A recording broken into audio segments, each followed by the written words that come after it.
Good morning, everybody. Thank you for coming today. I'd like to thank everyone for coming today to our Children's Budget Summit 2015. I think this is our 6th year, 7th year, I'm not sure exactly. But awesome day. It was, I really appreciate everyone coming out. We should probably all actually be sitting outside having lunch since it's finally, the heat has broken finally. Couple of just logistic things. If you need to go to the restroom or anything, they're just right out these doors and around the corner. And a couple of things to point out. We're going to be using, if you're doing social media, we're using the Twitter hashtag #InvestingKids. But in addition to that, we have a social media kit on our website at firstfocus.org. If you want to go there, and there's sample tweets, Facebook posts. And also links to infographics or our budget report if you want to use those, whatever. But also, and after the fact, we'll be posting all the presentations on our website. So do not feel the need to, if people are going too fast, because I'm going to be doing that. Unfortunately, I should have been a college professor. I didn't realize that until I took this job. But I will be running through a lot of slides about some of the data, but you can find those on our website. So before we start, I just wanted to first and foremost thank Sarah Kyle and Elliot Gluck in our office. They put together this year's book, and so as you go through it, you can see lots of information. And 2 people did this, and it was a ton of work. And I also want to acknowledge Jared Solomon, who's here today from Senator Casey's office, and he used to work for us and did this work too. So it's a bear, but I think it's a useful tool for people in the field and in the children's advocacy community. And feel free to call us anytime if you have any questions or you need information, or we can be helpful with the data. And what it is data. What we don't have in there is what the policy should be around it and things like that. We also have those if you have questions around that. But what it really is intended to be as a tool for folks to use in their work. So I'll just jump right in and talk about some of the data that we have.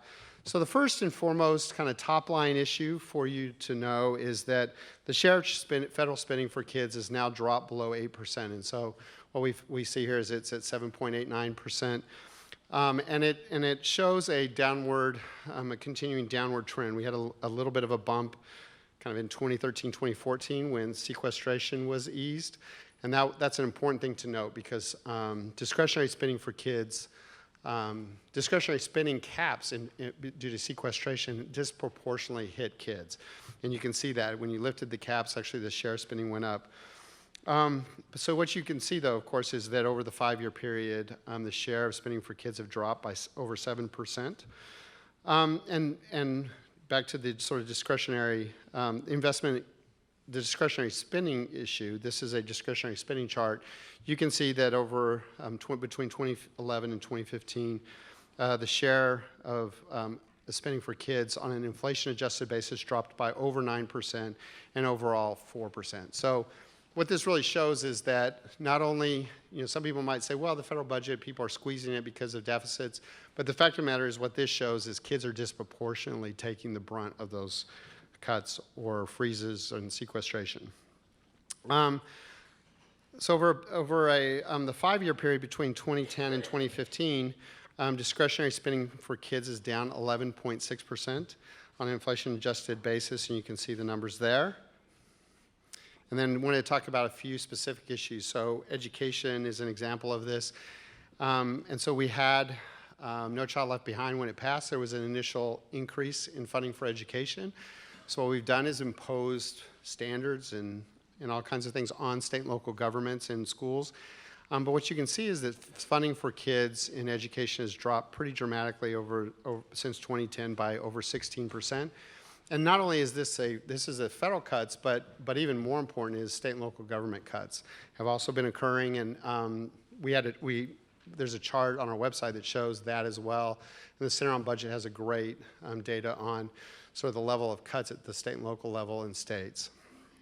I would also note, if you think about some of our most vulnerable kids in our society and who are, in terms of funding to combat child abuse and neglect, you can see that spending there is also down by over 10% over the period. So, so I wanted to talk about sort of where the public stands on this. So the good thing is the public's on our side on this. They do not think this is the priority the federal government should make, and they believe that we should be making investments in kids.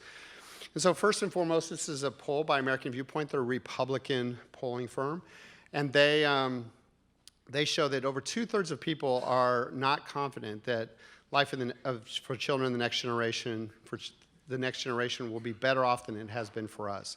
And this is a fundamental shift from when I started at our job, where people believe in the American dream. People believe strongly that the next generation should be better off. And what you can see is 2/3 of the American public no longer believe that that's what's happening. And it's not just our poll. There was a ABC News poll that all showed very similar numbers to this.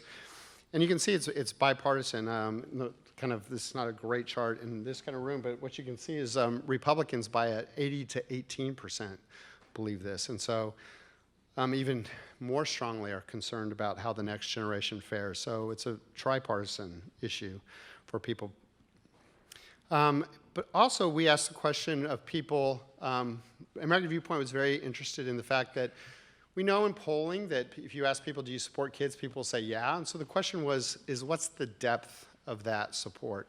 So they asked people the first question of, do you believe that the federal budget is an important, significant issue for our country? And if people answer the question yes, then they ask them the question, what programs do you think should be cut? And I will note that there are programs that people actually on a majority basis said should be cut. But I wanted to demonstrate here that, we talked about the third rail of things that people don't want to cut, Social Security and Medicare, and there is strong opposition to cutting them, as you can see. But I will also note that that some of the children's programs fare very well in this regard too. About 3/4 of people do say we should not cut education and child funding to prevent child abuse. 2/3 say they don't think we should cut children's health, and pretty close to that for Head Start. But I would also note the strongly opposed. If you have a strongly opposed, what pollsters will say, if you have an opposition that's strongly opposed to something over 40, you've got an issue. And you can see that the strong opposition in basically education and child abuse, for example, preventing child abuse, are pretty much the same as Medicare. So there is opposition to making budget cuts that we're seeing happening, and in an intensity level that mirrors that of Medicare. People also respond very strongly to positive messages around kids in different frames. They did a series of messages in opposition to spending, and then did a few in support. And what you can see here is that messages around investing in the future, around preparing the next generation to meet the demands of a global economy did very well, and they did very well on a bipartisan basis. And you can see support in the neighborhood of 3/4 or more of people responding to those kinds of messages about investing in the future and our kids. One of the things that we note that is a problem for us is that people don't know a ton about children's programs. So at the height when, a few years ago when CHIP was being vetoed and there was all these votes, there was a huge knowledge about CHIP. People knew about the program because it was in the news all the time. But here it was last year before we had the reauthorization or extension this year. And we asked the question, do you think that CHIP should be extended? And what you can see is 1/3 of the public, it was off the radar screen. So they were like, we don't know what this program is. And so, but after explaining it and after talking to people through it and doing pros and cons, again, we would make the arguments, American Viewpoint made both sides of the argument. What you can see is once people were informed, they were like, oh yeah, 3/4 of Americans said they favored extending the program, and you can see even the opposition dropped slightly. But virtually all the people who don't know moved to support, and you can see the strongly favor went up substantially. It was also an issue that garnered, tripartisan support. You can see, and then we asked people if they were, supportive of the Tea Party, and they showed by 2/3 of voters who expressed that they were supporters of the Tea Party said they thought we should extend CHIP. So you had really strong support, and I wanted to make note that one kind of interesting thing that we're beginning to see in polls is there's always been a gender gap. There's always been stronger support among women than men. But what you're seeing is in the younger generation, that gap is disappearing. And this is a CHIP example, but this is across the board. We've seen this across the issues. And whether that is a better recognition of men, of younger generation about equality and gender roles, I think this is an important thing to note because this bodes well for the future for kids because you're seeing young men really responding. You can see among older men over the age of 60, there's a huge gender gap. And in CHIP, you'll note that men over 60 actually have a lower support level for CHIP extension than even Tea Party members. So the older generation is something we still need to really work on, particularly men. But you can see women over the age of 60 were astronomically supportive of CHIP. So there's a huge gender gap among older people, not so much younger people. This is, I probably should have titled this slide is, yes, I'm still a little bitter slide. But in the Medicare Access and CHIP Reauthorization Act, I just want to make the point, and this is an important thing for child advocates to think about, is the Medicare doc fix and in the Medicare Access and CHIP Reauthorization Act. So CHIP got equal billing in the title to Medicare. What Congress did was they made the Medicare doc fix permanent, but they extended CHIP by less, and it's not a reauthorization, by the way, it's just an extension, by less than 2 years. And so you can see the dollar amount difference. And so the Medicare doc fix got $175 billion and CHIP reauthorization got less than 6. So as a result, even the share of spending in a bill that has kids in the title, the share of spending for kids dropped because of the passage of this bill. And so I think it's an important thing. I think that we were happy that CHIP was extended, but I think at some point as a community, we've got to say this disparity is not acceptable, that we should have had some parity and we should have gotten full extension of the Children's Health Insurance Program. In addition to that, home visiting only got a 2-year extension. We should be pushing for parity. Failing to invest in our future. So the next few slides are a little complicated, but they're trying to get at the issue of, so what are we going to do about it? What are we going to do about it in the states and at the federal government? And so one thing to look at is the Annie Casey Foundation's Kids Count report. We looked at sort of the bottom third of the states in terms of child well-being in their report. And you can see in the red, those highlight where those states are. So predominantly the Southwest and the Southeast. And if you kind of look at where those states are, and then you look at this chart in terms of percent of poverty, it very much mirrors that chart, right? So children in poverty are one of the major results, and it makes sense because poverty has enormous ramifications in terms of a child's health, their education, their social emotional well-being, their housing supports, et cetera. So across the board, this is a significant issue for kids, and we think that poverty needs to be a priority among all kid advocates, not just people who are worried about income issues, but educators and pediatricians, et cetera. So again, there's very huge parallels, and we also know that this is from the Rockefeller Institute. They did analysis on sort of effort, and so you can see that it matters that in the South and the Southwest, there's less investment per child, for example, in education than in other areas, but that is also true in terms of health care and income supports and social services. So you can see the lack of investment in comparison to huge investments in places like the Northeast, and it should not be surprising to us then that outcomes for kids are better. But what people could say is, well, those states are poor. They have higher poverty levels. They don't really have the ability to make those investments. So one thing to look at is we looked at the Education Law Center does a report annually that just came out, and it's about school funding fairness. And one of the things they look at is effort. And so they do an effort index. So they look at your spending levels, but they divide it and make a ratio based on your gross state product. So it takes into account whether states have resources.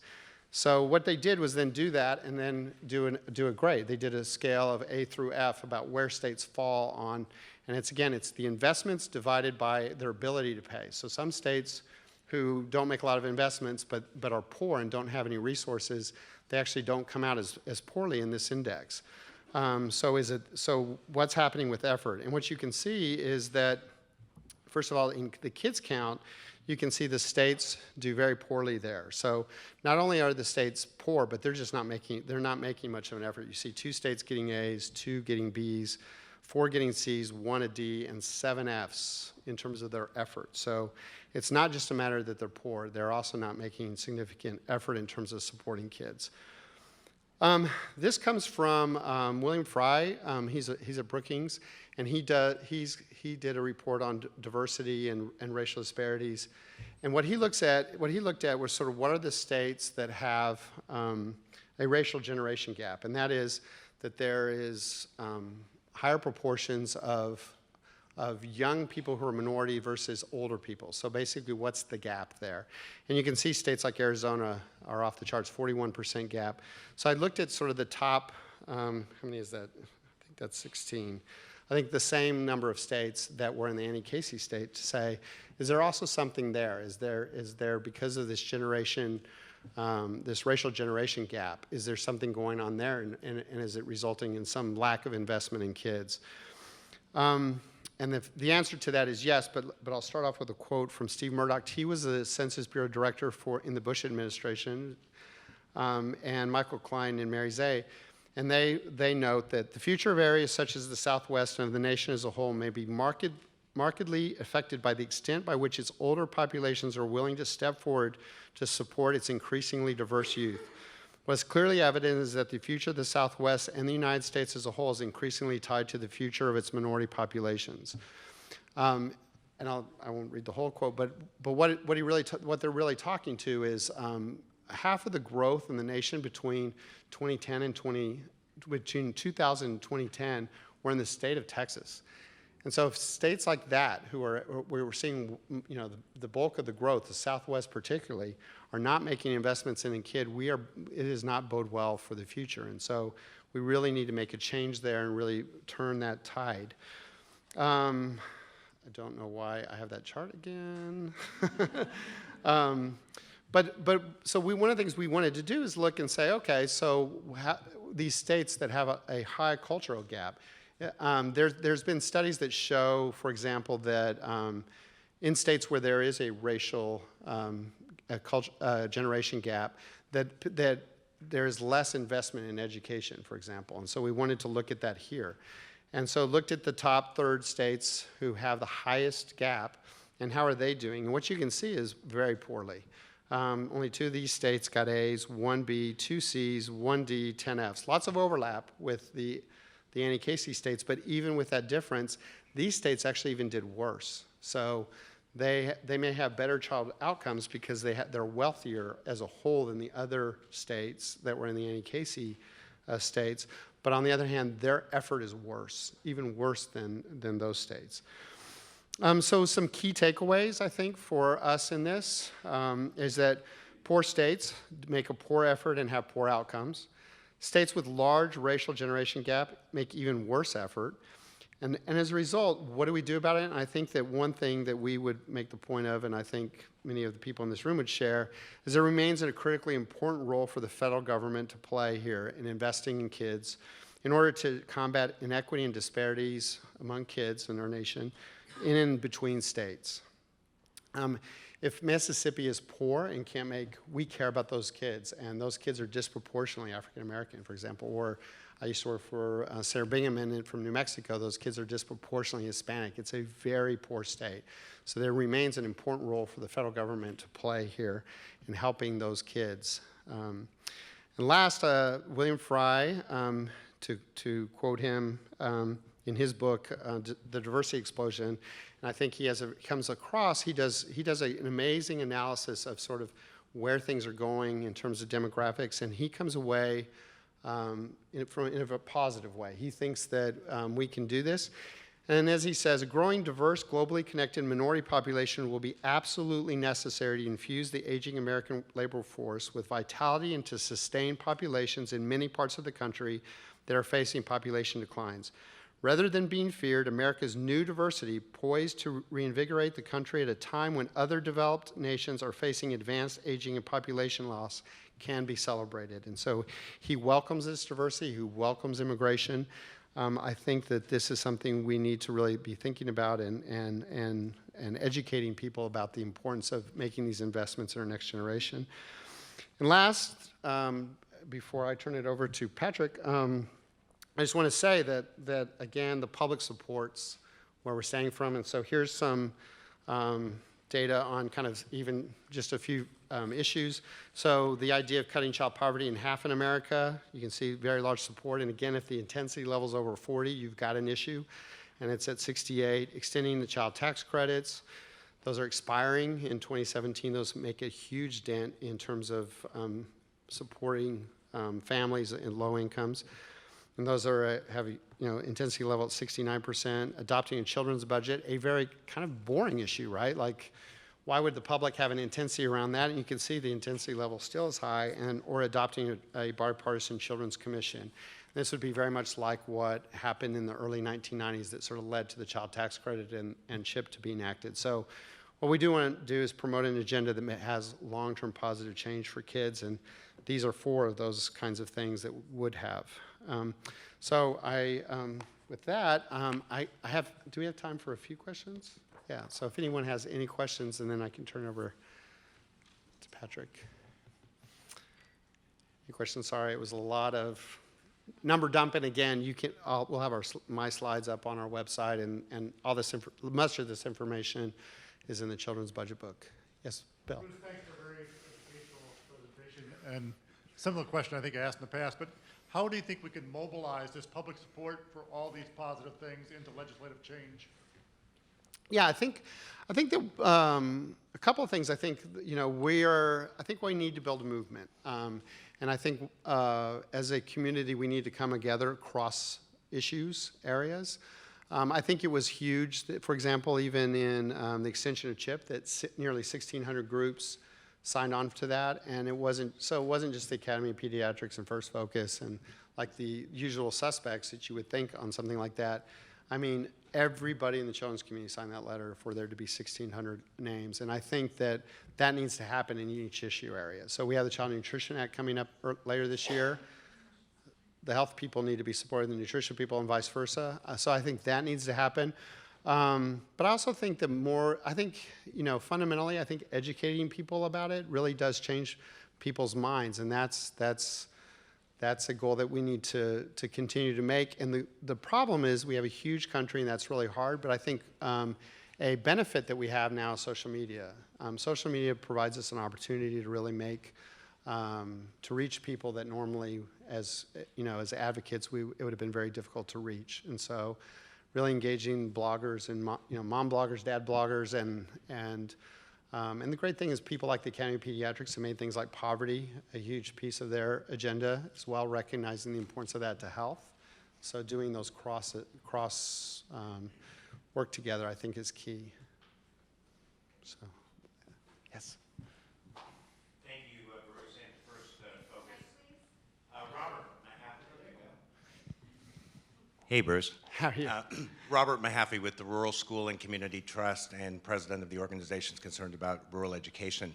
Can you enlighten us a bit more about geography around the polling, the kids? Did you look at, for example, children that go to schools that are assisted by the Rural Education Achievement Program, for example, population density, those sorts of things? And if you did, can we dig into that? Not today, but I'd be very interested in looking at that in much more detail. Yeah, absolutely. I mean, one thing that was interesting is that regardless of geographic area, in some polling that I've seen, there's definitely differences in terms of support among various issues. But on kids, one of the reasons why I don't even show the slide is the numbers were almost identical, whether it was urban, rural, suburban. It was also very strong support, Northeast, Midwest, South, Southeast, which is a good thing. So we have, across the board, we have on a bipartisan basis, on a gender basis, on and also geographic. There is support on these issues, and education is, pretty much number one in some respects. That and child welfare really pull off the charts in these areas. And I would say that on other things like early childhood and childcare, we have work to do. I mean, they still pull well, but they're among our sectors, it's one of the weakest areas, and that gets back to this gender gap. That's where the gender gap really pops, and doesn't for young men, but it does for older men. Any other questions? All right. Well, great. Well, then I want to introduce Patrick McCarthy. So Patrick McCarthy, he's the president and CEO at the Annie Casey Foundation, and I've known him since I've started. I believe at First Focus 9 years ago. And Annie Casey is one of the largest philanthropies dedicated to improving the lives of millions of children, families, and communities across the country.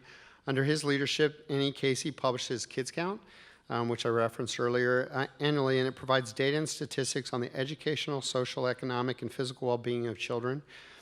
And in Patrick's words, I love this quote by him, my career has always been focused on strengthening and helping to support families, especially those living in concentrated poverty, in order to help their children succeed. Patrick, before working at the Annie Casey Foundation, he served as a psychiatric social worker and the head of a school for youth with emotional and behavioral challenges. He was also a university professor and division director at the Delaware Department of Services for Children. But with that, I'll turn it over to Patrick, and thank you for being here.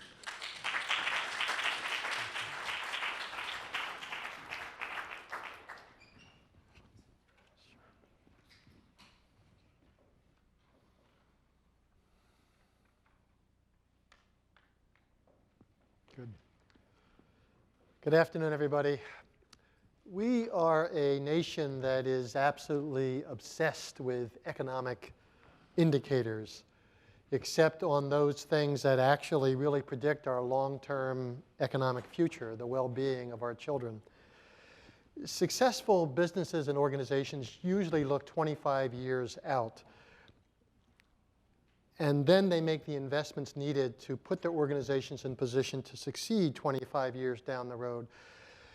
Those organizations, those companies, and almost everyone else are avid consumers of the kind of economic statistics that we see daily, this roll call of reports on the producer price index and the jobs report and oil's futures. And anytime Janet Yellen twitches her eyebrows in some concern. What people in this room know is that the most consequential predictor of our economic future 25 years from now, in fact, is about how our children are doing today. And if more people realize this, I actually think that there would be journalists thronging this room, and there'd be live shots that Bruce and I could go talk to outside. There'd be talking heads opining and sending tweets about every data point and trend line. And that's exactly why events like today and reports like the one that Bruce and his team put together are so important. It's why the work that all of you do in this room is so important, because we've got to bring this story out to our fellow citizens. Now, by the end of today, 12,000 babies will be born in the US or will come here to grow up. And the parents of those babies, if you can imagine when they were first born and they're looking into that crib, these parents all wanted what we wanted when our babies were born. We wanted to see those babies, we wanted to see our baby born healthy with all the parts working. We want to see them grow up healthy and strong and walking into kindergarten excited and confident. We wanted to see them soaking up learning in an absolutely terrific school from the first day and every day. We wanted to see our babies grow up to have a curious and a hungry mind, and that mind would be nourished and developed by terrific teachers who see how special our child is and how smart and how beautiful and how good and how full of possibility. We want to see our child surrounded at home and in the community and at school by people who have the energy and the time to pay attention to her and to let her know in 100 ways that she is safe and she's secure and she is loved. We want her to have an education that builds a strong foundation of understanding and knowledge and skills and confidence. We want him to believe that he can do anything, that he can be anything.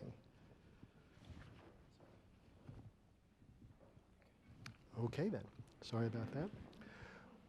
We imagine seeing that child, our own precious child, playing and laughing and exploring and testing limits in a place that's safe and caring.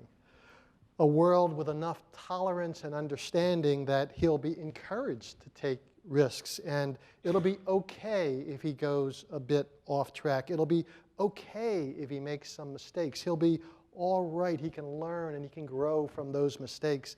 He'll get back on track. He'll be all right. That mistakes aren't fatal.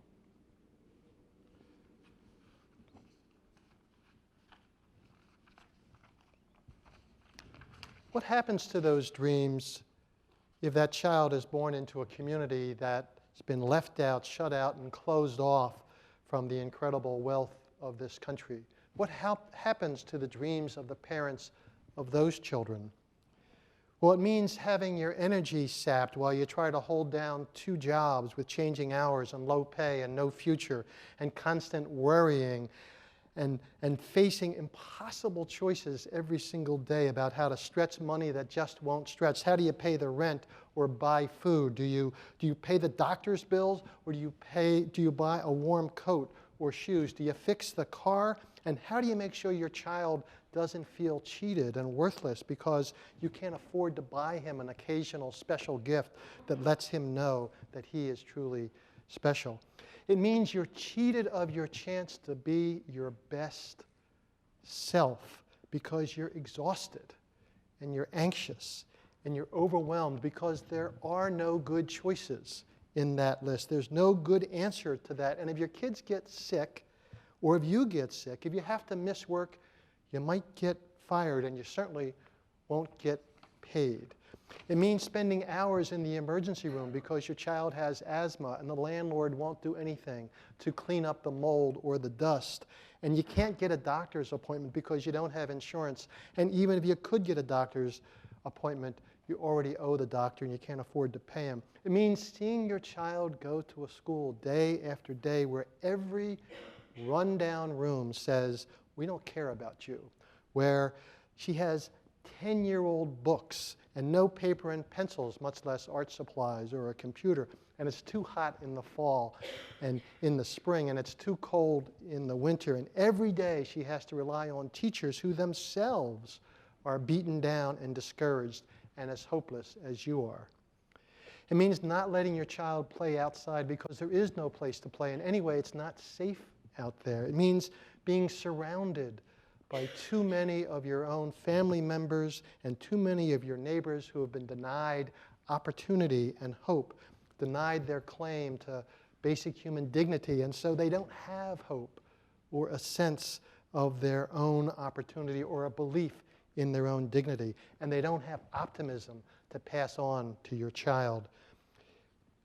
It means seeing your child absorb daily insults and hurts, messages that he doesn't count, he's not as good, he's not as valued, being told what he can't do and what he can't be. It means finding out that even if your child graduates high school, her education didn't equip her with the kind of knowledge and skills that she needs to go on to higher education or to a good job.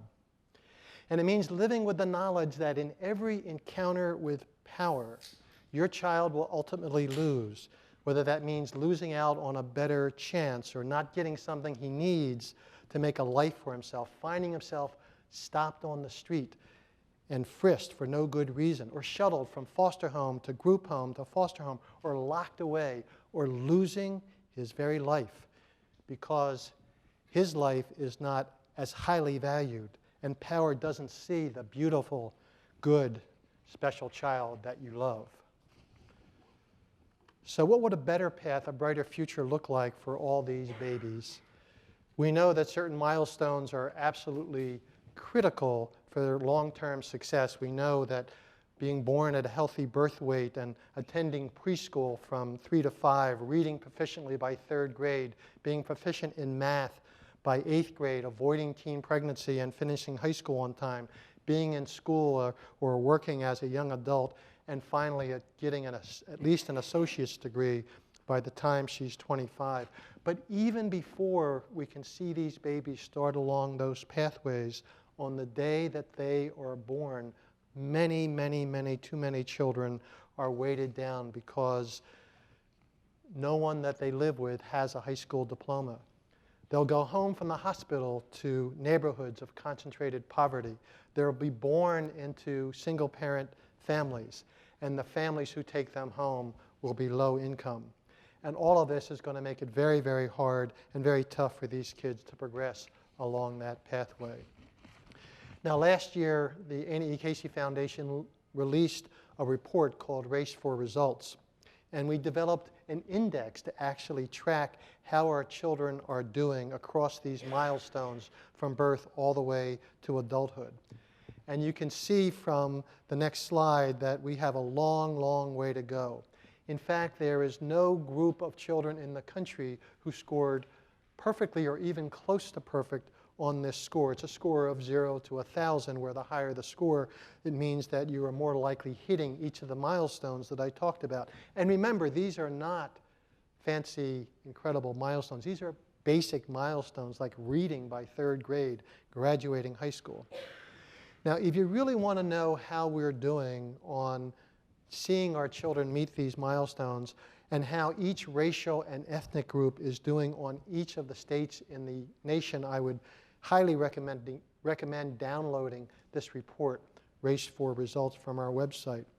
But if you look at any of the individual indicators in this composite index, every single one of them, if you look at them, it'll tell you that of those 12,000 babies who are being born today, those babies that are being born who are black or brown face exceptionally long odds in having the opportunities and supports they need to meet these milestones. Their path to a successful adulthood is very, very steeply uphill. Now, this is tragic for every individual child. And it's tragic for every parent who has hopes and aspirations for their children. But it is also tragic and truly dangerous for our collective future. We have been talking about the change in the makeup of this country for many, many years. And because of that, it always seems like it's far off in the distance. But in fact, by 2040, when the babies who are born today are entering the workforce, the majority of the US population will be people of color. And 10 years before that, in 2030, when the older siblings and cousins of these babies enter the workforce, the majority of the American workforce will be people of color. And very soon, by 2020, just 5 years from now, the majority of American youth will be of color. And in fact, this is not some abstract notion. In fact, just 4 years ago, we reached the point that the majority of children under age 1 are children of color. So if you can combine these pictures, you can see that if we don't make some significant changes, we're looking at a future where our workforce, in fact, will be unprepared to succeed. Our doctors, pilots, welders, inventors, builders, food processors, engineers, delivery drivers, architects, bankers, repairmen, to say nothing of the members of our military, they will be coming from the population that has changed dramatically, a population that is made up more and more of young children and families that we are failing today. We are failing to support. If we care about our future as a nation, then we have to finally make the commitment that these children are our children, and we have to be concerned about how they're doing today.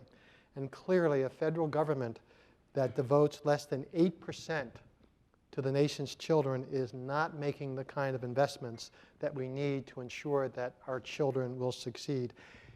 If we were a company and we saw this future, if we saw where we were headed in 25 years, we would know that if we did not change our investments dramatically, that we'd be out of business well before those 25 years comes along. We are simply not investing in our future.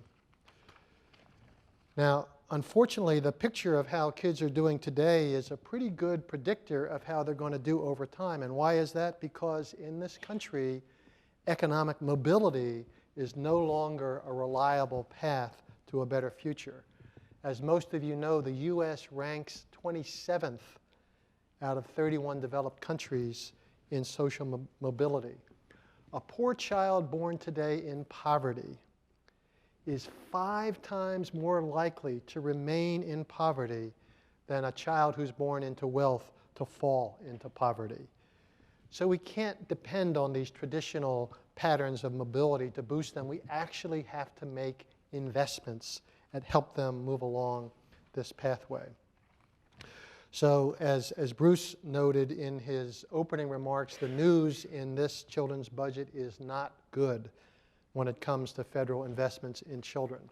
Now, to be clear, I actually think things would be a lot worse were it not for organizations like First Focus and the organizations you work with. We've had some real wins. It's vitally important right now in this critical time that we increase our efforts. It's vitally important that we actually fight as hard as we possibly can for this country to do what it needs to do to ensure that we don't leave our children behind. I'm going to share with you just a set of 4 recommendations of things that I think we should be advocating for, but obviously in this room there are plenty of folks a lot smarter than I am, a lot more experienced than I am, who also have really, really good ideas. So just 4 sets of ideas. Number 1, we need to follow the evidence. And what I mean by that, in this time of struggle over investments, we've got to make sure that the investments we make actually make a real difference.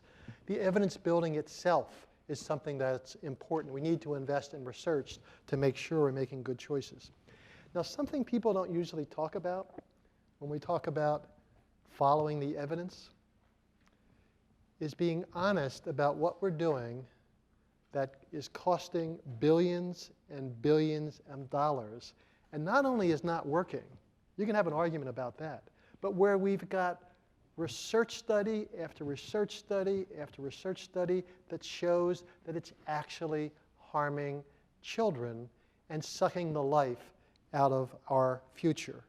Mass incarceration, locking young people up in terrible conditions, putting children who don't need to be there in congregate care, the war on drugs, which has overtaken the war on poverty. These are things that are costing billions and that actually are doing more harm than good. Second recommendation, invest early. This is something we all know. We know that some of the strongest evidence we have is about the efficacy of high-quality early childhood programs and home visiting, et cetera. We know that food and nutrition programs that support developing brains and bodies, that's kind of a no-brainer. We need to continue to support programs that chip away at rates of teen births, and single-parent families would also go a long way to assuring that children have parents who are able to be in a position to support them. We know the long-term consequences of poverty on brain development and parental stress on brain development. So investing in reducing poverty is obviously a smart investment. And again, the research backs this up. Third set of recommendations might sound strange after the one I just said about investing early, and that is that we need to invest in young adults. There are 6.5 million young people between the ages of 16 and 24 who are neither in school nor in the workforce. A terrific way to invest in young children is to invest in those young adults who are already parents or will soon be parents of those young children. This is the perfect 2-generation strategy. And not only that, if we invest wisely, these young folks will actually be better positioned to be not only terrific employees and contribute to our economy, but also terrific parents who will help raise the next generation. So it's important that we make sure that these young people are connected to school, they're connected to work. We support them with things like the Earned Income Tax Credit and the Child Tax Credit that make sure that work pays and they're provided with both the incentives and the supports to do right by their kids. Finally, we need to do what it takes to make sure every child has a bright future. The charts we looked at a few moments ago really paint a pretty stark picture of racial disparities in achieving important milestones. And that means we need to invest consciously and we need to invest intentionally to accelerate the progress and to reduce these disparities. Now, when I've gone around the country, and I think Bruce has had this experience as well, a lot of what we hear about as the problem in making good policy choices is partisanship. You know, and there's misinformation, and that we're stuck in our different camps. And there certainly is a lot to that.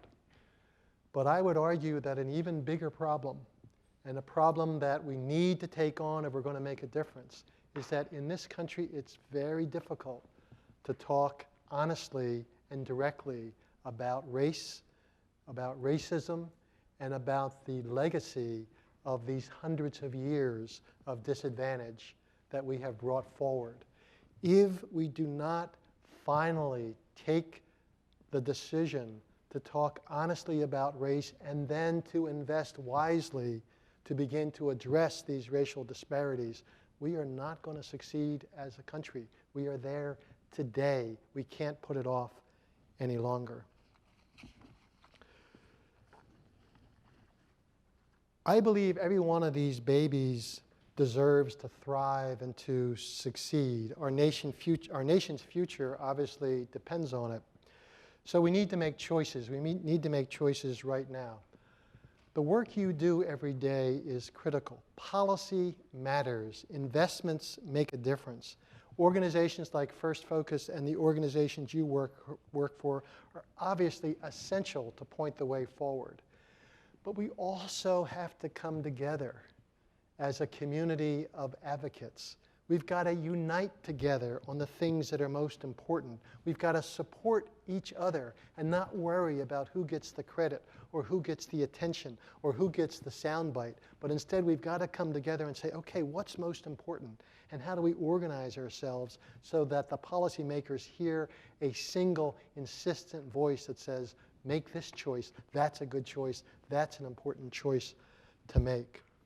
We just absolutely must find the public will and the political courage to invest in our kids, all of our kids, so that when these babies become young adults, they'll be on a stronger path. And when they enter the workforce, they'll be more successful. And finally, we will look forward to a future where our economy is strong, but we're also strong as a country socially and knit together as a people who care for each other. Thank you.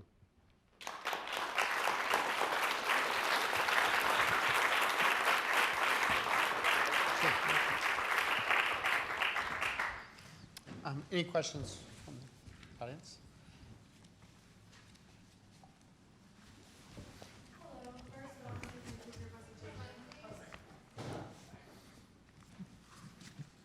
Hello, first I wanted to say thank you for your presentation, and I wanted to ask about class differences, because obviously in this country we talk about race and class as they're intertwined, but if we're talking about race specifically, we're seeing the Latinos and Black students, Native American students, which I know you didn't mention, but are probably in that too, are disadvantaged. But what happens to like white or Asian students that are disadvantaged because of class, and how does that fit in to this?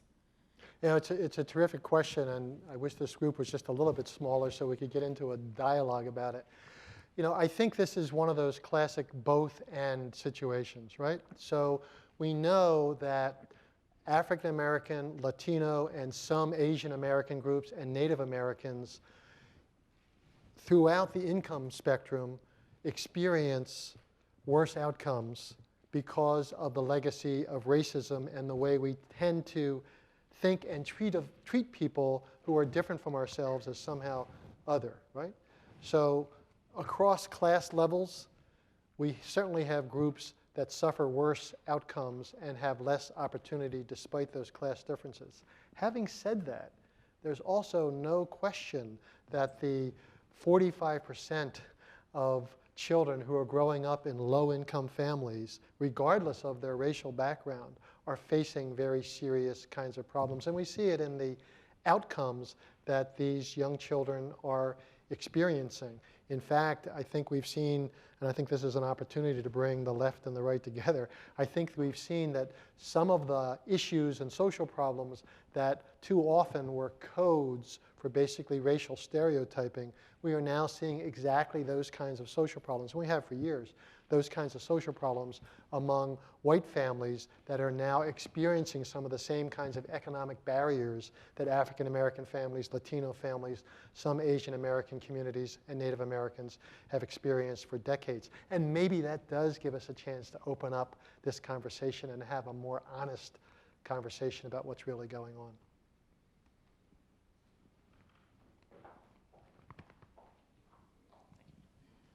Hi, everyone. Patrick Boyle from the Forum for Youth Investment. Guys, for as long as I can remember, back, including my days at Youth Today, when we've had these discussions in the field, one of the messages has been, we can't ask for more money right now because times are tough. Okay? And times are a little bit less tough than they used to be.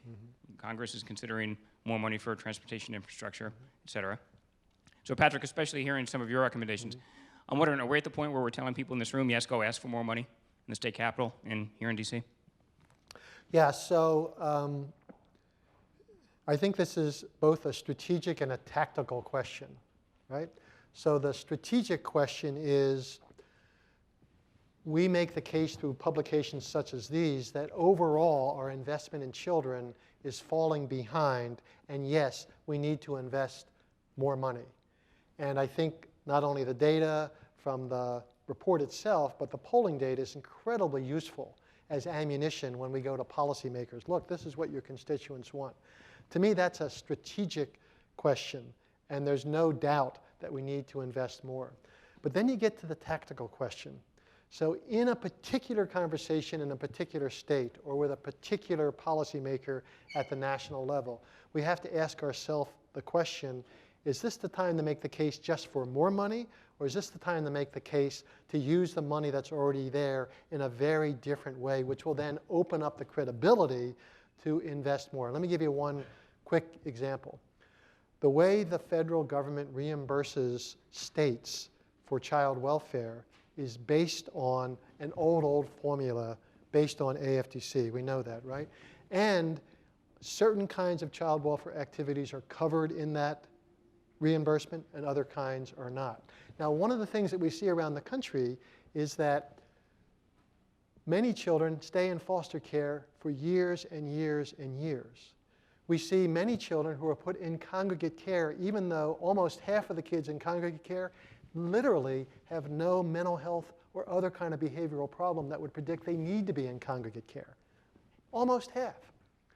So if we turn to the federal government and say, look, to the policymakers, say, look, here's what we need to do. Let's put a federal cap on the length of time that a child in foster care will be reimbursed. Let's do that first. Let's put a cap on the age of children going into congregate care that the federal government will reimburse. No child under 12 ought to be in congregate care.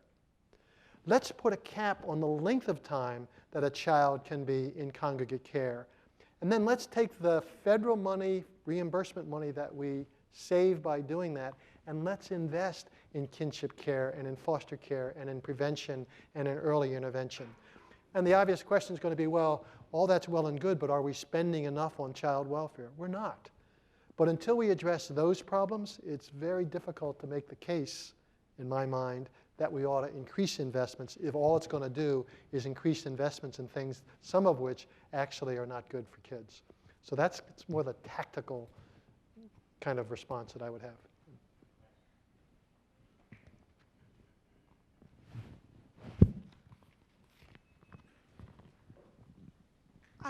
I would love it if you would continue to talk about the role that the federal government need play. When we look at the fact that so many of the programs, so much of the work around children, it's designated to the states to provide and to determine.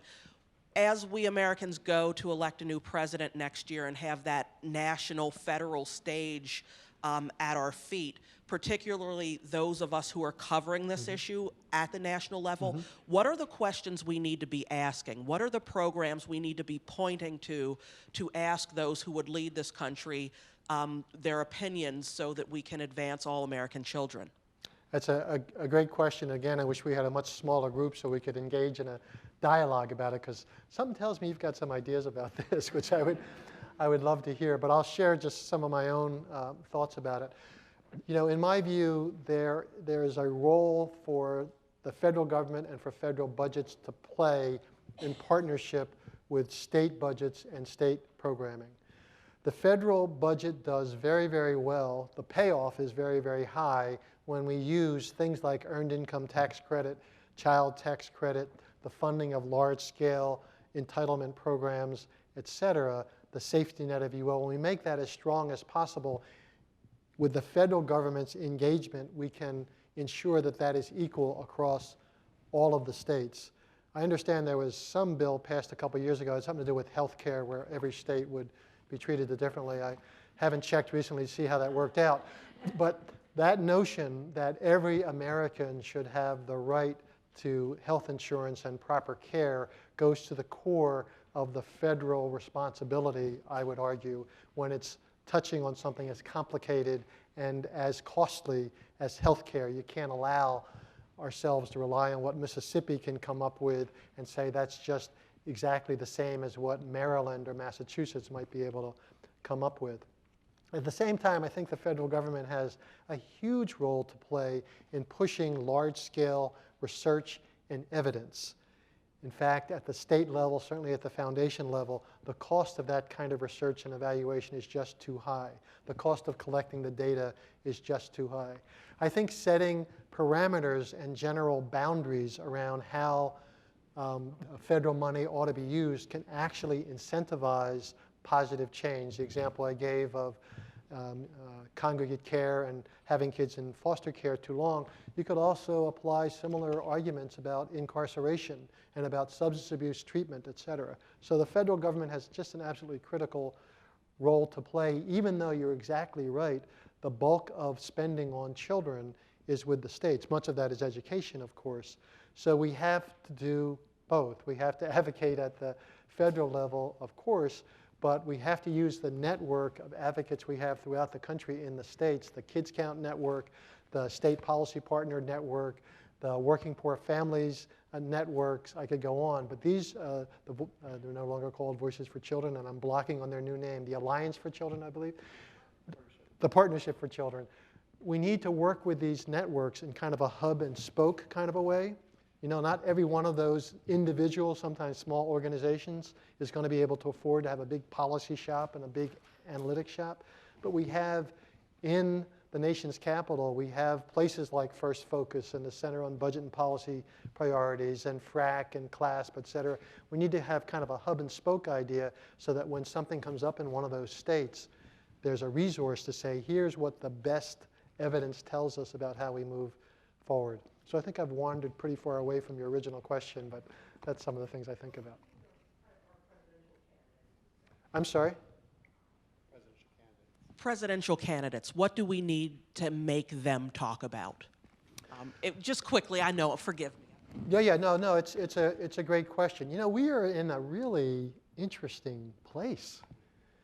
You know, just think 8 years ago, 4 years ago, how much conversation was there about inequality, about poverty, about mobility? I was just at a TED Talk kind of thing. I apologize for reading my speech, but I couldn't memorize 2 speeches in one day. But I happened to overhear part of the speech from Paul Ryan. His entire speech was about poverty and inequality. Now, we'll argue about his take on that and what it means, et cetera, but he was the vice presidential candidate not so long ago, and he talked a little bit about it, and now he talks about it all the time, and so are many of the candidates. So I think we have a unique opportunity here to basically have these issues raised up and have a robust and very useful debate about how we move forward.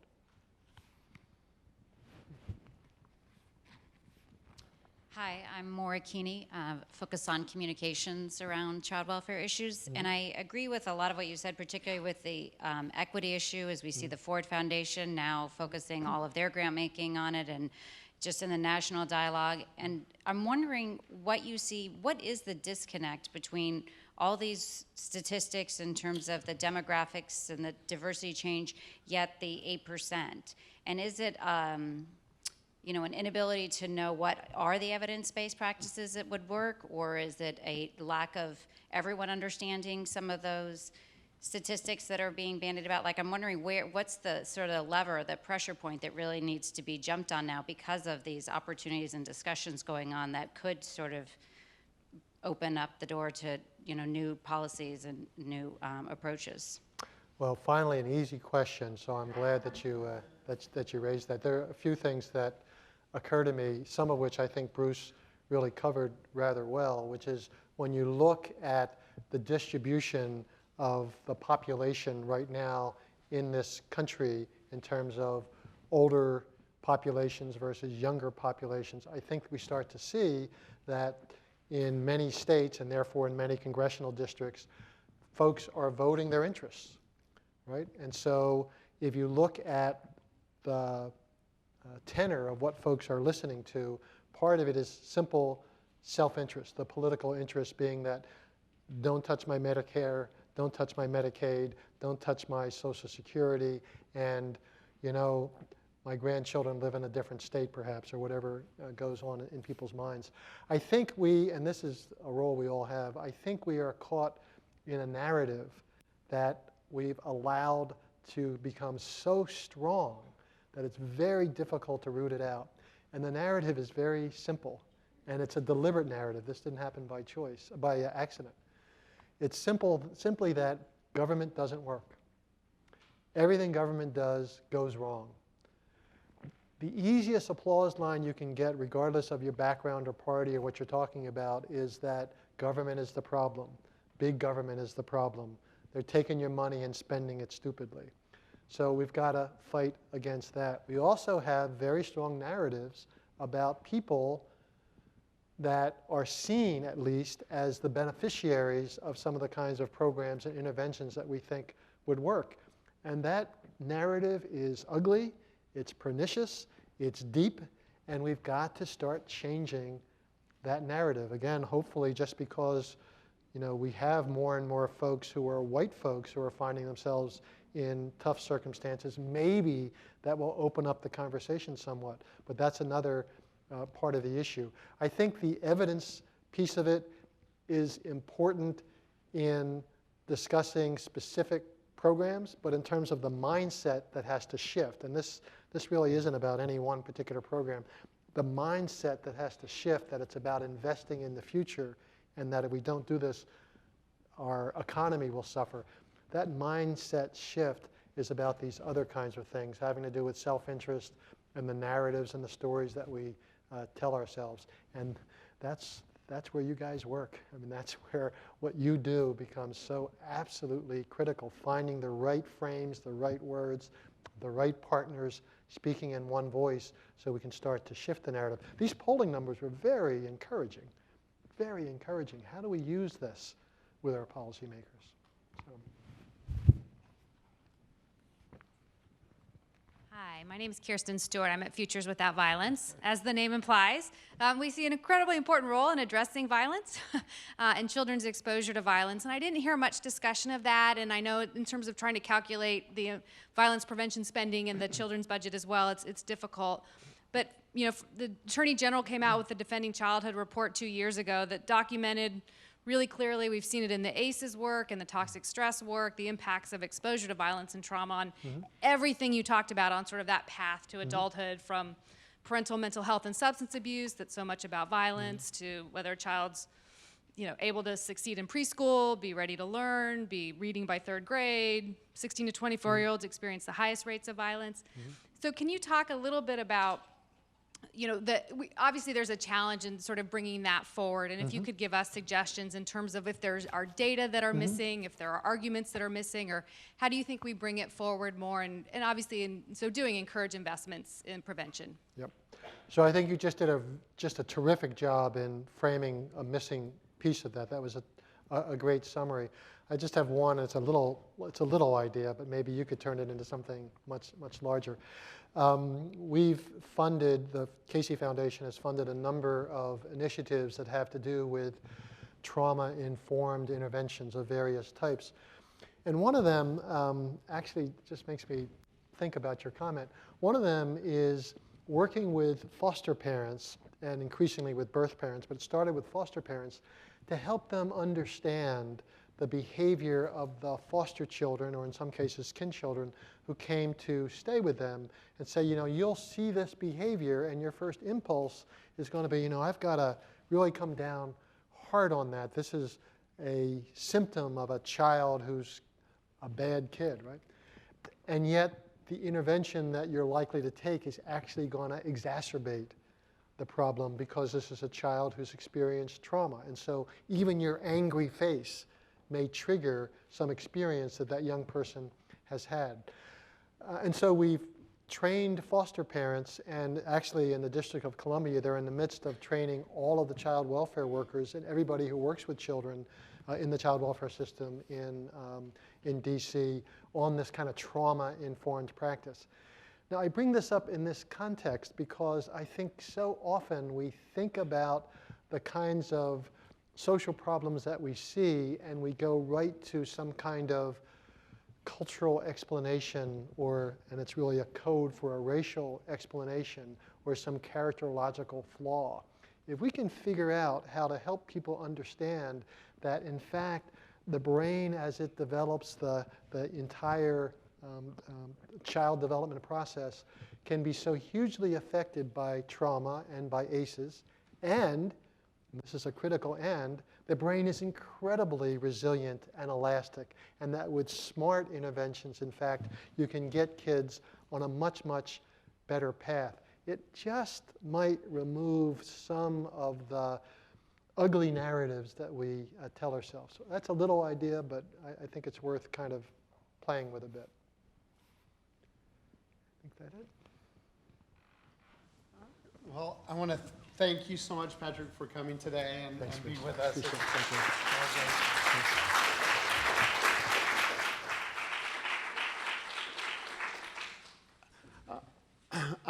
I think at this point, I know Congresswoman Dawn Grisham's on her way, but why don't we start with the panel, if that makes sense. I'd like to why don't I introduce Lindsay Tirico. Where are you, Lindsay? Oh, there you are. I saw you earlier. So why don't we have you speak, and then she'll probably come, and then we can have the rest of the panel. But if we can keep going until she arrives. But Lindsay is a good friend of mine, and she serves as a child advocate in her position as Director of Policy and Advocacy at United Way Worldwide. United Way is the nation's largest privately funded nonprofit specializing in early education and K-12 policy. Lindsay also serves as a key advisor on social policy, or she served, to then Senator John Kerry of Massachusetts and Congressman Chaka Fattah of Pennsylvania. She was also an Education Pioneers Fellow at City Year Los Angeles, where she developed their long-term government relations strategy and coordinated a county-wide literacy campaign. Then in her spare time, Lindsay volunteers as a tutor and an arts enrichment teacher at a local elementary school. She also serves as co-chair for the Women in Government Relations Education Task Force. But I really want to thank you for coming today and talking about United Way's outlook on the current federal budget and what it means for children. I also want to note that Lindsay is also an awesome partner with the Children's Budget Coalition, and so we appreciate that as well. So turn it over to you. All right, thank you so much, Bruce. Good afternoon, everyone. Great, it's wonderful to see so many familiar faces in this movement. So I want to start with a couple of comments to raise up two budgetary issues that we're concerned about for children and families, and then end with a call to action and opportunity once I depress everyone with the sky is falling scenarios. But hopefully end on a positive note. So first, I just want to thank Bruce and the First Focus team for having me. I really think that this is probably the most important children's advocacy event of the year. So I'm thrilled to be here and to be part of it. So I'm going to start with a slightly different approach, which is to coin a phrase that the faith community uses very often, which is that budgets are moral documents. You know, they are a reflection of our societal beliefs. They are a glimpse into who we are as a nation, who we are as a people. And the question is, what does our budget say about who we are, what we care about in this country? If we were to put the federal budget in a time capsule and some evolved species, hundreds of thousands of millions of however many years from now were to find it, what would they say about who we are? What would they say about how we lived?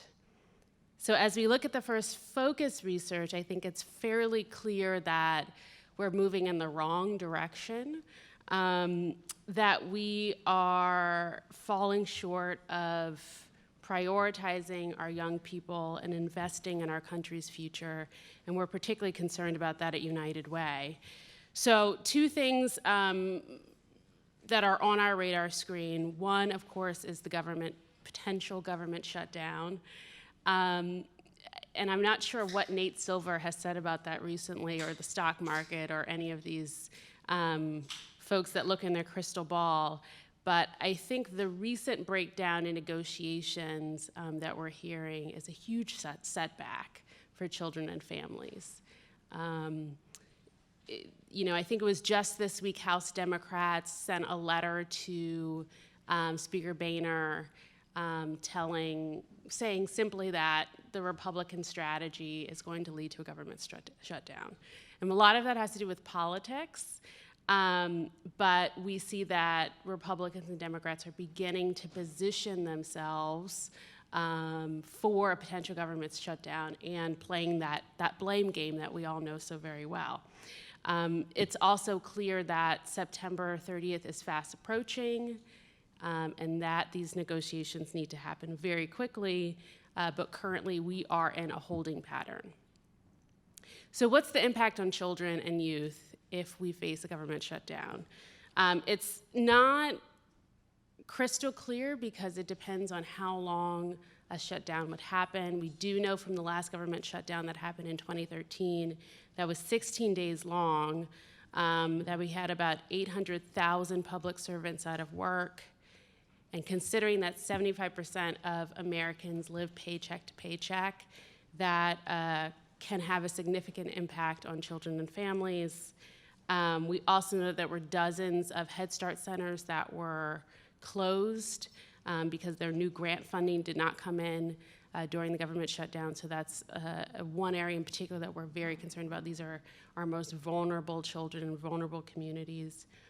And then also, we know that the Supplemental Nutrition Assistant Program, SNAP, and WIC, Women, Infants, and Families Program, continued for a short period of time, but that there's a short window before those funds do expire and run out. And so those are two programs in particular where we know lots of kids benefit from, and we need to be careful about that. The last shutdown, we had local United Ways across the country holding bake sales, working with churches to fill in the gaps for communities. I know that many of the folks in this room worked with your local affiliates to make sure that programs continued as best we could, but we know that the nonprofit sector we cannot do it all. We cannot fill in for the government's role. So the longer any shutdown goes on, the more impact we would see that would have on children and families, so we're particularly concerned about that. I think the second dark cloud that's hanging over us is sequestration. And of course, these are the across-the-board cuts that happened several years ago. There was this great deal that was struck between Congressman Ryan and Patty Murray, and neither of them are in the position right now in the leadership role they were in before at the Budget Committee. So we're all looking for who are these champions in Congress that are going to step up and strike another deal, and we don't know who those are right now. So there has been some movement as of late. I think there's been some chatter on the Hill, particularly from the Pentagon, that we could potentially avoid sequestration. The president has come out and said that he would veto any appropriations bill that would include sequestration levels. So that's some potential good news, but how are we going to pay for it? You know, is it going to be tax increases? Are we going to steal from other social service programs to pay for restoring cuts? So I mean, there's a fight that is to come, that is happening now, and we need to be very much at the table and talking about this. So impact of sequestration, again, I think it's somewhat unclear on, depending on what it happens and if they're able to restore some of the cuts. We do know that there are several programs that impact children that will be exempt from sequestration. That includes Social Security, Medicaid, CHIP, food stamps, and some of the refundable tax credits. But the last time sequestration came, I think we saw a $4.1 billion decrease in education programs, a $5.7 billion decrease in health programs, and $715 million fewer dollars going to workforce programs. So we could see similar numbers in this go round. And so again, we want to be very much part of the conversation on that. So I think that's probably enough gloom and doom for the moment. Just to transition to the opportunity, and I think this was brought up by one of the participants, which is the presidential election. And so, you know, as we think about the conversations that are happening in the national dialogue, you know, making sure that children's budget is front and center in that debate is absolutely critical. We need a clear vision for what we want to ask for. I appreciated the question that was asked. I think collectively we need to sit down and strategize about what that ask is, and then also what is our strategy, what are our tactics for actually moving that. Social media is a great tool for that, as Bruce mentioned, as well as petitions and actually going to some of these debates in South Carolina, in Iowa, and New Hampshire, being present at the debates and asking questions and engaging people in that conversation has to be part of that strategy. So to end, because I know we have some great speakers coming up, I would just encourage us all to think about how we can promote kids in the budget in the coming presidential election. I think it's an opportunity to demand that the next president put kids and families first, finally. And so I hope that we can continue to have this conversation and work together to accomplish that. So I'll stop there.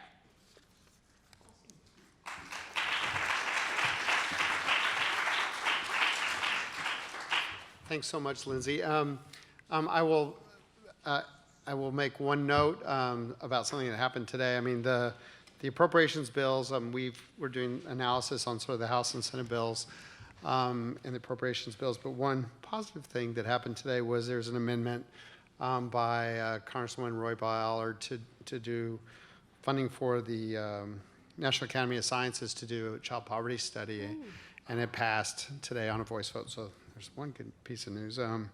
But the rest of the budget, the appropriations bills are really dire for kids, and so I agree wholeheartedly with Lindsay about the need for there to be some coming together and hoping to find some champions who are in the mode of lifting sequestration. Why don't we do this? Why don't we invite the rest of the panelists up and go ahead and proceed with the panel, and then when the Congresswoman or Senator Portman come, we'll pause and let them speak. But So why don't I introduce you all, and you guys go ahead and come up. So, so first I'll start with Andrea Levere. Since 2004, Andrea has led the Corporation for Enterprise Development. CEFD is a private nonprofit with a mission of building assets and expanding opportunities for low-income people and disadvantaged communities. They also design and operate major national initiatives to expand savings for children and youth. And they operate a public program to build and protect assets at all levels of government and produce the annual Assets and Opportunity Scorecard. In 2013, President Obama appointed Andrea to the National Cooperative Bank's Board of Directors, a congressionally chartered entity that helps meet the financial needs of cooperatives throughout the nation. And this year, First Focus was pleased to include in the Big Ideas series for children a proposal by Andrea Levere and Ezra Levine entitled Ending Poverty Isn't Enough, a Piketty-informed policy agenda to expand economic opportunity. So she'll speak to that. Go ahead, you guys can come up. And then also just Matria Wilson. Matria serves as Vice President of Government Affairs for the Center for Responsible Lending.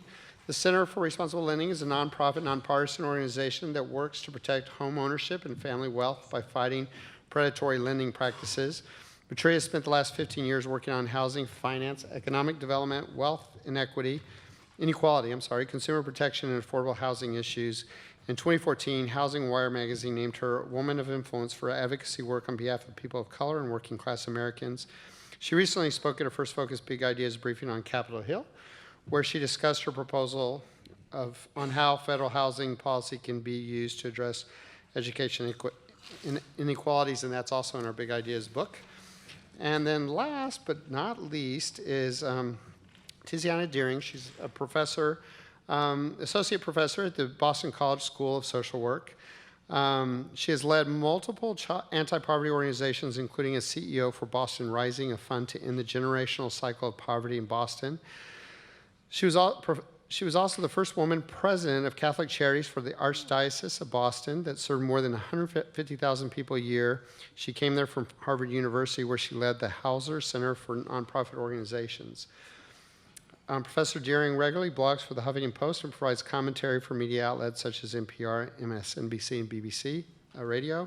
In early June, the Hill newspaper published an article titled "The 5 Issues to Keep Poverty on the Agenda" in 2016. So just, and I'll turn it over to them, but I just wanted, we thought that these 4 individuals are awesome speakers on the issues of sort of not only the budget at the federal level, but also sort of thinking about the issues of a family budget and poverty and how those interact with one another. And so I'm very much looking forward to it, and I will turn it over to you all. I guess we could do it in the order that I introduced you guys if you want, or you can mix it up if you want to, but it's all up to you. So I need some help. Here's a clicker if you want to use that instead.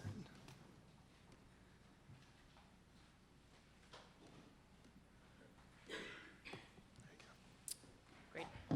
Well, thank you, Bruce. It's a great privilege to be here and to hear about the wonderful work that's going on. And I said to my colleagues at CFED that we share so many priorities, but when I looked at the attendance list, I only knew 4 people, and which is very rare for me. And it just speaks to, I think, the point that Patrick McCarthy made, which is we all have these networks, and we have to make these networks work together. So particularly given some of the sobering news we hear from Lindsay. But hopefully I'm going to make it more upbeat. But we don't start that way. So I'm here to talk about why wealth and assets matter for children. And CFED, as you heard, is focused on building assets to help move people out of poverty. I'll talk a little bit about that. As you have heard, particularly recently, there's been incredibly powerful research coming out from Raj Chetty about how it really matters when you start early. And that begins to explain, I think, all the work we've been doing, but also where we have hope coming from. So the phrase I like to use when we describe what we do is, it's not just what you earn, it's also what you own. And our whole view is that wealth inequality matters. And one of the funny things I say is CFED has been talking about this for 36 years, but in the last year or two, and I think we heard that with Patrick saying that he just heard Paul Ryan talk about inequality for economic mobility, which is something you wouldn't have heard a few years ago, that the rest of the world has caught up, which is why things have been so busy, and which is why I think we have, I mean, as I say to myself every morning when I wake up, if I don't leverage this moment, it's my fault. So what we've discovered over the last 20 years doing national demonstrations with savings for adults and savings for children is that assets have impact both on the economic situation of the household, on the social interactions, and psychologically. We did our first national demonstration, the American Dream demonstration, basically proving that low-income people could save, which in the late 90s nobody believed, and they actually thought it was unfair to ask low-income people to save because they didn't have enough money for day-to-day expenses. What we discovered, to our extraordinary surprise, is that the lowest income people saved the highest proportion of their income. And when they were asked by the researchers why they did that, they said that was the price of hope. And that's really the framework that we bring when I talk about our work with children, that really it changes the way you look at the future and what's possible for you in the future. And so we've been able to track through now 2 decades of research all the ways that this impacts the household and the children. But we're not doing such a good job, as we saw with all the data that Bruce and Patrick and Lindsay shared. CFED created a metric several years ago to really measure the financial insecurity of the household, because income poverty tells you something, but it doesn't tell you everything. So what we did is we looked at the households and we said, could you survive at the poverty level for 3 months if your main source of income was disrupted? You lost your job, you got sick, something else happened. 44% of American households are in liquid asset poverty. 26% of households making between $56,000 and $91,000 are in liquid asset poverty. And that is a state of financial insecurity that changes the way you look at the world, that changes how you manage yourself, and very significantly escalates your risk.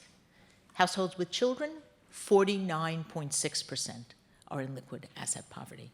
So when we think about why it matters to have assets, and in particular savings, we think about how influential this one data point is in determining what's possible at the household level. A second piece is how we look over the course of time at how the levels of wealth inequality has grown. Now, there's a huge focus on income inequality, and rightfully so, but if you look at the data on wealth inequality, it dwarfs the inequality with income.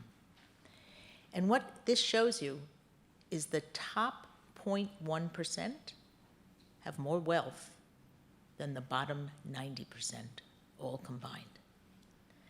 Another data point we share is that the 6 heirs to the Walmart fortune have more wealth than 42%, or 125 million people in the United States. What does that say about our ability to run a democracy, but also to have a highly functioning economy?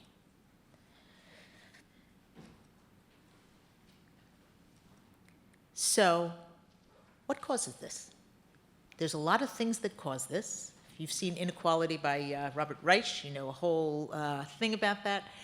But we're going to talk about how our tax code increases inequality.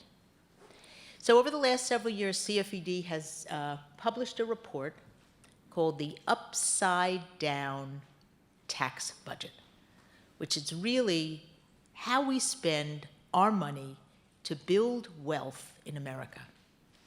In 2014, we spent $620 billion to build wealth. Home ownership, retirement savings, small business, all these things. Who got it?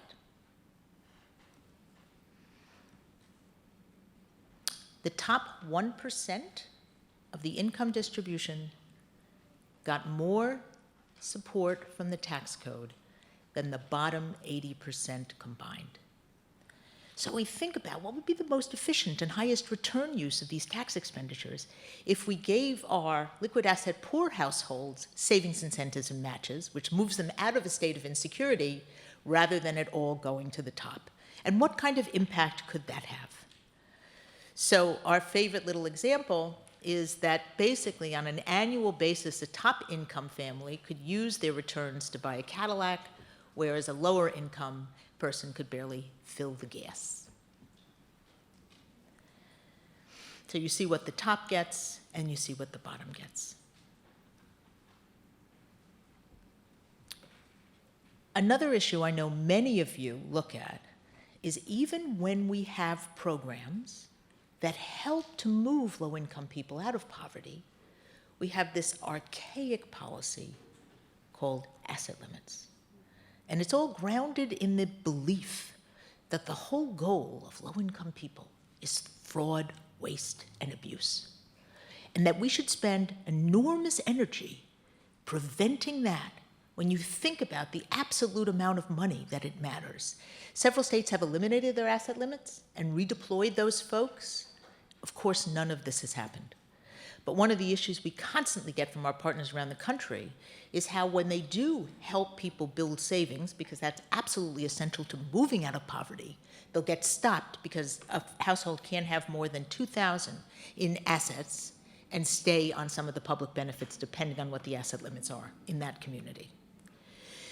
So if we have a situation of great financial insecurity, of inequality that has been growing, and a tax code that is exacerbating that, and this has grown over time, what can we do? Because we can't leave ourselves without great opportunities. So over the last several years, we have worked with city governments, state governments, nonprofit organizations, and really looked to see how do you begin to build financial security? What are the elements? We all know, and Bruce and Patrick talked extensively about the range of things that are necessary, that there's no silver bullet to do this. And what we've discovered is that this framework captures the elements that have to work together. So a huge piece of this is about learning. We talked a lot about education today, but also learning the financial skills, building the financial capability that you need, along with building human capital. Then we have the earning, whether earning through jobs or by getting public benefits like the child tax credit. Then there's savings. How do we save for emergencies, the short-term savings, and then how do we save for the longer term? And then how do we invest in assets that end up generating wealth over time? And then the last piece, and my friend from CRL deserves huge credit for this, because so many of us didn't pay enough attention to this. How do we build in the protections that are necessary to protect the assets that we have, as we've watched wholesale asset stripping, both with predatory mortgages and now with alternative financial service providers. The latest, I don't know if any of you have been following this, is as payday lending and check cashers have become increasingly regulated, there's now this huge industry building up to lend to small business owners at effective rates of 700%. And these are data people from Silicon Valley who are basically saying, oh, I have the data. This is an ethical thing. So these kind of things continue to happen. So this is a framework that's so powerful because everybody can see themselves in the framework. They can see, here's my contribution, and then here are the ways that we have to work together to begin to change the financial opportunity of the household. So let me talk about the initiative that we've been working on that's most related to what you're doing, which is children's savings accounts. After we did the demonstration with adult savings accounts, we saw several fascinating things. We saw the children, all of you know this, beginning to do what their parents were doing. So as their children were saving money, the children started parents were saving money, the children started saving money as well. And then we thought, oh my God, if we have this impact on a household when somebody's in their 20s or 30s, what would happen if we started earlier? And we all know that famous Albert Einstein line of the most powerful force in the universe, compound interest. So we thought, let's start early. And we had a lot of the data, but not all the data we have now. So we did a national demonstration with 12 sites where we mimicked the entire age cohort, preschool, elementary school, middle school, and high school, to see how this would work. We did it in Native American communities, we did it in the inner cities, we did it in rural communities, with boys and girls clubs, with all sorts of different institutions to see how this would work. And basically the concept was also designed to build a business case so financial institutions would play. We didn't want this to be seen as a purely philanthropic effort. So this gets seeded with an initial deposit, so the account has money in it from the get-go. It then gets matched in a set of savings incentives over time, and then it's restricted for use for any kind of post-secondary education purchase. So you don't have a lot of money going in and out, you're saving over time. There's been an extensive amount of research here on this and about the impact. The two data points I like to talk about is the research that shows that a child with a savings account with as little as $500 in it is 3 times more likely to attend college and 4 times more likely to graduate. One of my favorite quotes, San Francisco has the first public universal program. Every child in kindergarten starts with an account. And one of the most wonderful quotes from the parents who were part of that program said, "I now see my child's future as a partnership between me and my community." And it really changes how that goes. So 2 weeks ago, I was lucky enough to stand on the stage with President Clinton at the opening session at the Clinton Global Initiative and announce our campaign for every child, every kid's future. Where basically our goal, and this gets back to some of the recommendations earlier today of we need to have big ambitious goals, that within the next 5 years, we want 1.4 million kids to have a savings account at kindergarten or at birth, and to do this working with large public systems at the local, county, and state level, along with some nonprofit collaboratives. So, to end, wealth really matters. Wealth inequality is extreme and getting worse, and we need to address it. Our tax code, and this is our big policy agenda, which is changing that tax code. We are now managing with PolicyLink, the Tax Alliance for Economic Mobility, to begin to change this. We know it's a long-term task. We need to change the upside-down spending. And we need to think about initiatives like children's savings accounts, which is just one of many of the wonderful things you're all doing to help make a difference. So thank you. Well,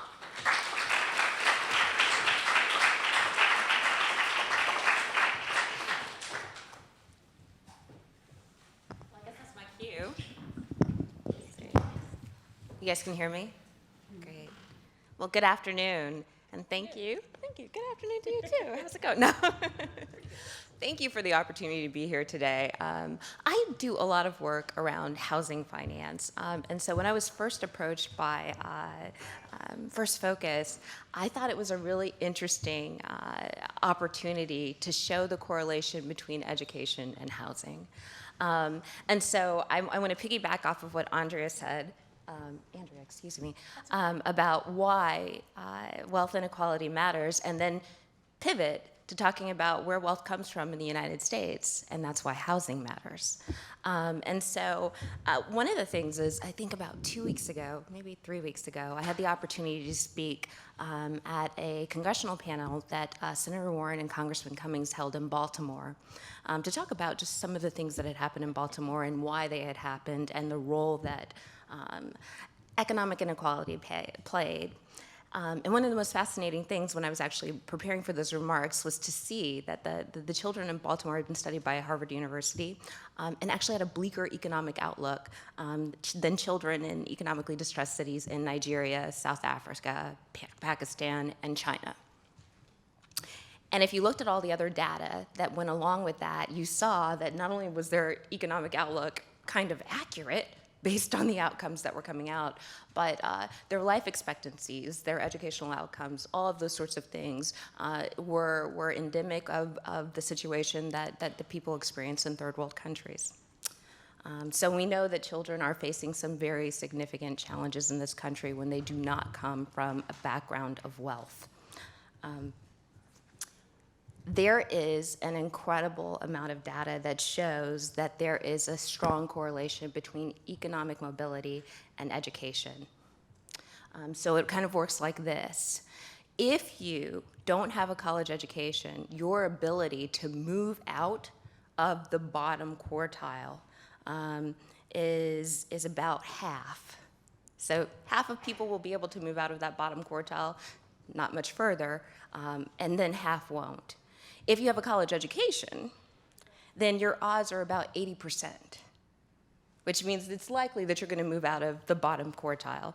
Now, I don't want to talk about how far you move, because unfortunately, the sobering news is that even with an education, the odds of you actually being able to make it to the top quartiles are pretty steep. But it says to me something about this issue, that we know that in order to actually move up the socioeconomic ladder, you have to have an education, which is why the work that Andrea is doing is so important for children. But here's another fascinating thing. There is a direct correlation between the quality of one's primary and secondary education and their parents' economic status, right? So in order for you to even get ready to go to college, you've got to go to schools that actually prepare you. And the fascinating thing is that there was a study in 2007 by Harvard University and the National Bureau of Economic Advisors that found that school quality differences could be explained by as much as 40% by the correlation between the parents' income and the child's income at the end of the study. And so what that means is that your parents coming from a low socioeconomic status ultimately indicates that you will receive a poor quality education, and then as a result of that, not be able to move up the economic ladder. Do we have a speaker already here? There we go. I'll stop. We will come back and finish the end, because yes, hold your thought. All right, so I just want to apologize to Maitreya, because we definitely want to hear the rest of it, but Senator Portman's here, and I know they're coming, and then they have to go back for votes and stuff. But I just want to say we're pleased to recognize Senator Portman as a champion for children for his extraordinary efforts to protect and improve the future of America's next generation in 2015. And we will be giving him his Champion for Children Award. This past spring, Senator Portman demonstrated strong support for children by supporting a 4-year renewal of the Children's Health Insurance Program. In addition, he has served as a key supporter of the Homeless Children and Youth Act and sponsored the Bringing Missing Children Home Act. Those are just a small sample of the great work he does on behalf of kids. Senator Portman serves on very important committees for kids. He serves on the Finance Committee and the Budget Committee, as well as Homeland Security and Government Affairs and Energy and Natural Resources Committees. But first, I'd like to welcome Brandy Slaughter, the Chief Operating Officer of Voices for Ohio's Children, to share a few words and help me present Senator Portman with his Champion for Children Award. So come on up, Brandy.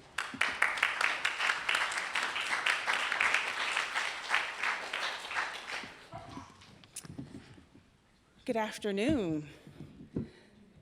Hailing from the Buckeye State, I am Brandy Slaughter, Chief Operations Officer for Voices for Ohio's Children. And Voices for Ohio's Children advocates for children and their childhood. Children only have one childhood, and we advocate for policy to ensure that children are safe, healthy, educated, connected, and employable. Voices plays a big role in educating and influencing the community and public officials about sound public policies to ensure that Ohio's nearly 3 million children succeed. We're grateful for the partnership with First Focus, and Bruce, thank you for allowing us to be here today to celebrate one of our own. It is my honor to introduce and present to others Senator Rob Portman, a First Focus champion for children. What an awesome time to be an Ohioan. We are the National Collegiate Football Champions, OH. All right, Senator. King James is back home and led us to the NBA Finals. And yes, Cleveland is hosting the Republican National Convention. Who knows? Our next president could very well come from Ohio. Wouldn't it be? It's just a tremendous time because I feel that the country has all of their eyes in Ohio. Of course, I'm a little biased in that regard, but wouldn't it be awesome if Congress would follow Senator Portman's lead on issues related to children. Over the weekend, I saw Senator Portman at the state dinner, and he introduced Iowa Senator Joni Ernst. And in her remarks, she encouraged Ohio to take risk, display leadership, engage in service, and show gratitude. While I appreciated her points, I left that speech thinking she doesn't know Ohio very well. Leadership is in the air, we breathe it. Service is in the water we drink. And in Ohio, we have public servants who embrace those qualities and more. Senator Portman is no exception. As one of the only 4 Republican senators to vote in favor of a 4-year CHIP extension, currently he is one who is willing to take risk and show leadership for Ohio's most vulnerable children. Senator Portman's vote to reauthorize the Children's Health Insurance Program saved Ohio's budget from a shortfall of $146 million in state fiscal year 2016 alone. Such a shortfall would have a significant impact on Ohio's ability to balance its budget just the next week by June 30th. The vote also sustained investments to home visiting programs that help expectant parents prepare emotionally and physically for the children's birth, improve health outcomes, and provide needed developmental screenings. In Ohio, we receive about $4 million in state formula grant funding and an additional $5.8 million for a 2-year demonstration grant.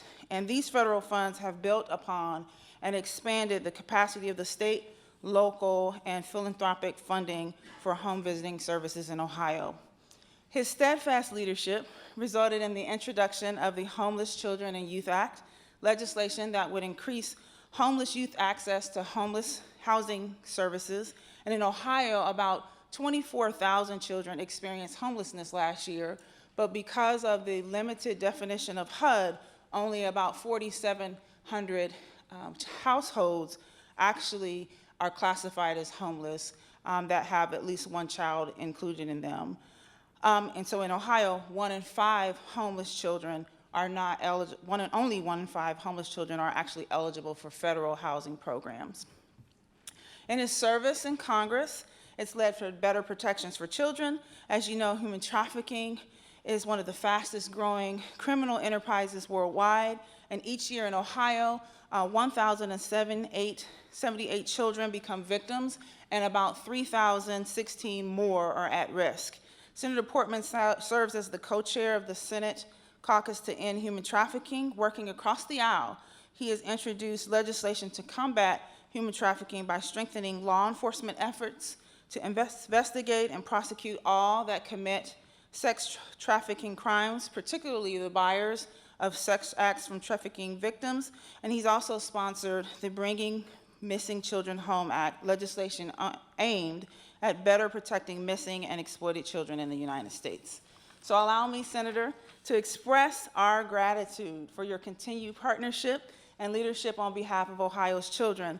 Thank you for the risk you've assumed, the leadership you've shown, and your service which continues to keep children at the forefront of your mind and the mind of others. Children win big when policymakers make the right choices. Thank you. Now, when you're back home celebrating the RNC, remember 2016 isn't just a presidential election year. It is also Voices for Ohio's Children's 20th anniversary.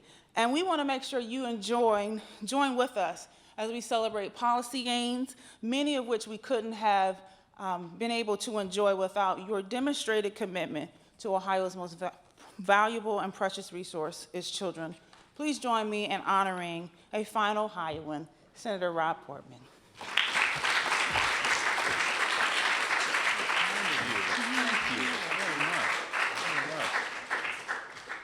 All right, we got to get a photo of this. We had to take this off my shelf at the office because it actually was given to me late last year. Yeah. But we never had a presentation, so this is it. And we're excited to be We're going to do this every year. Yes, absolutely. Where's the... All right.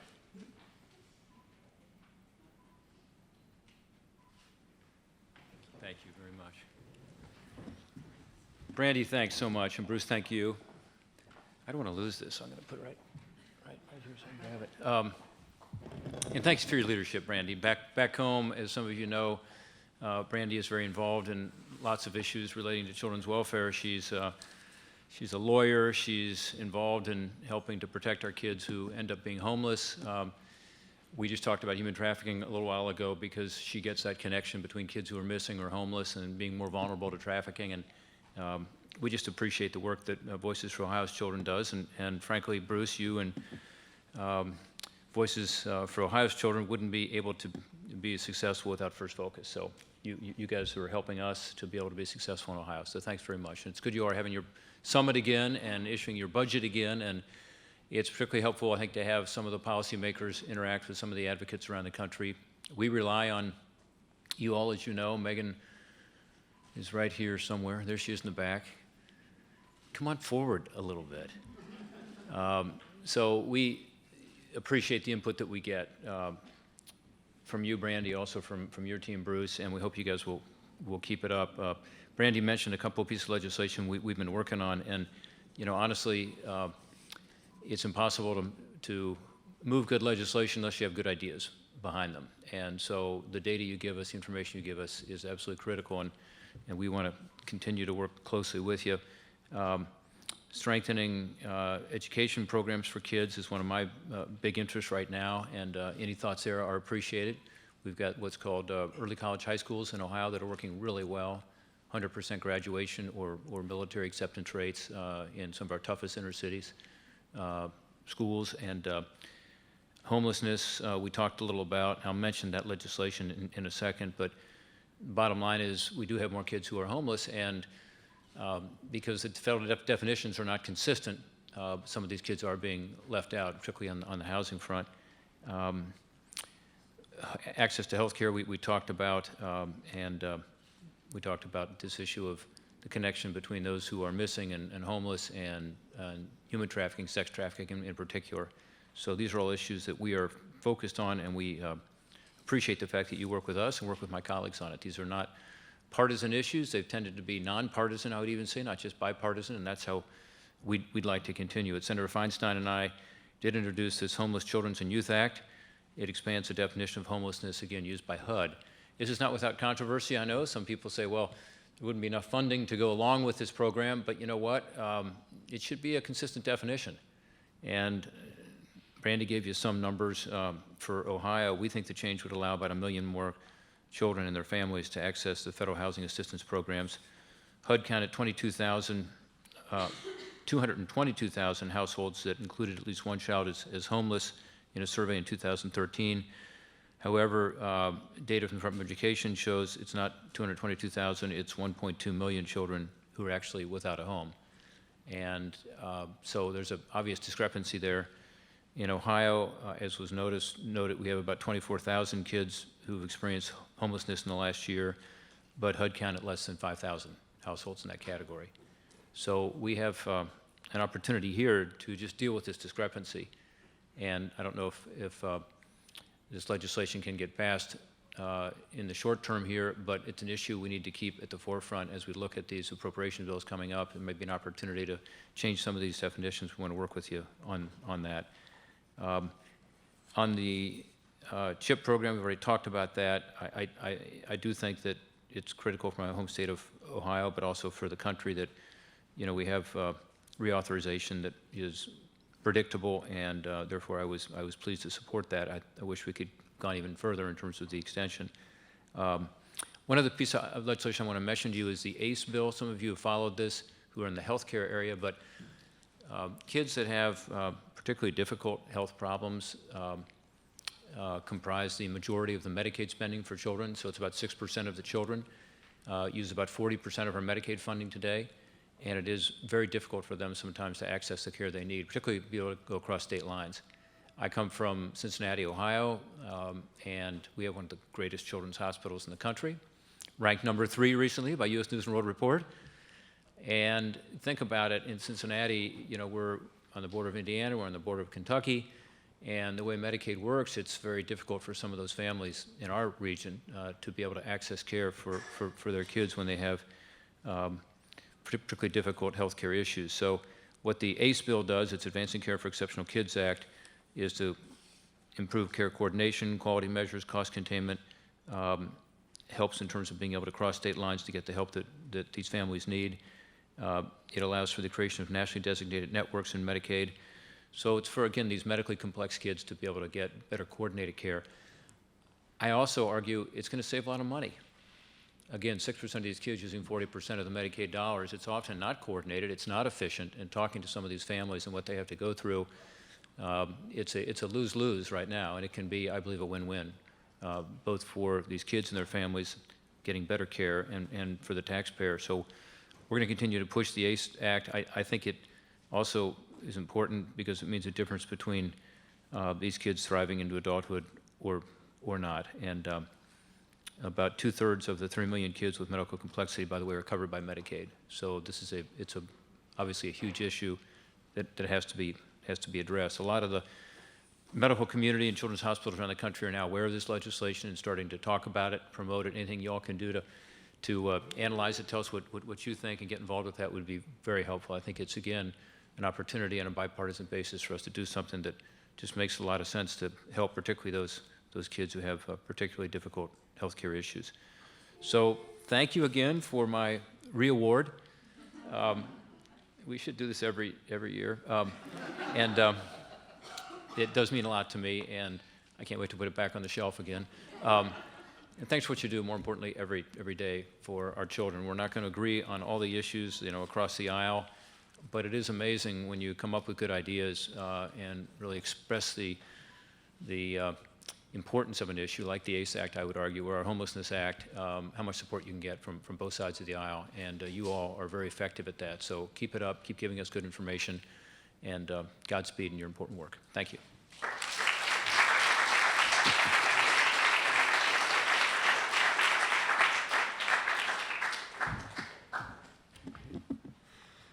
Fantastic. Thank you, Senator Portman.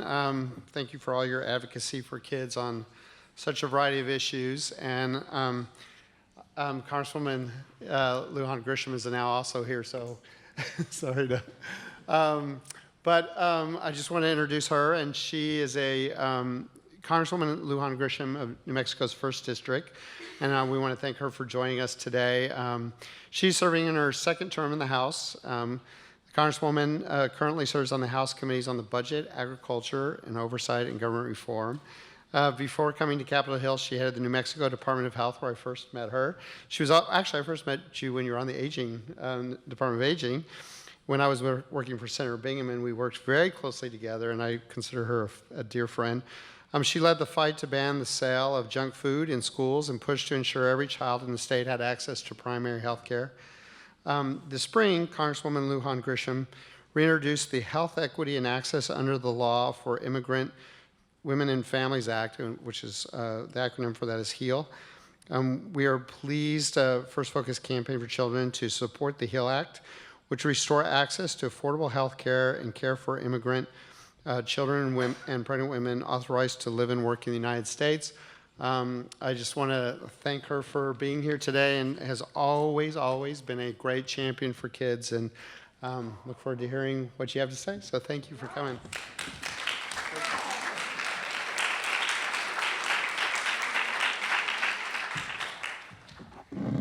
I barely need to, this is good, because usually I can't see over the podiums, and then I always forget to bring something to stand on. So it's clear that Bruce is demonstrating his relationship with me, because he knows that I need this. And I really blame him, although you're very fortunate in this organization to have him in a leadership role, because I would call him 20 times a day. Explain Medicaid to me one more time, all right? Because I don't think it's working in the way that it is supposed to.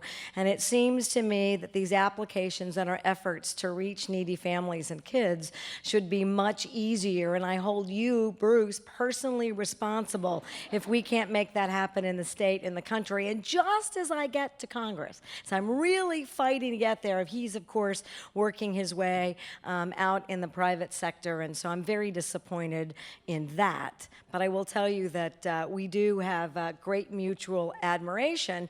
And there is something incredible about being in these roles as an advocate. So I'm going to be shameless and do 3 quick things. One, I do want to focus a bit on recognizing you for the value of your work.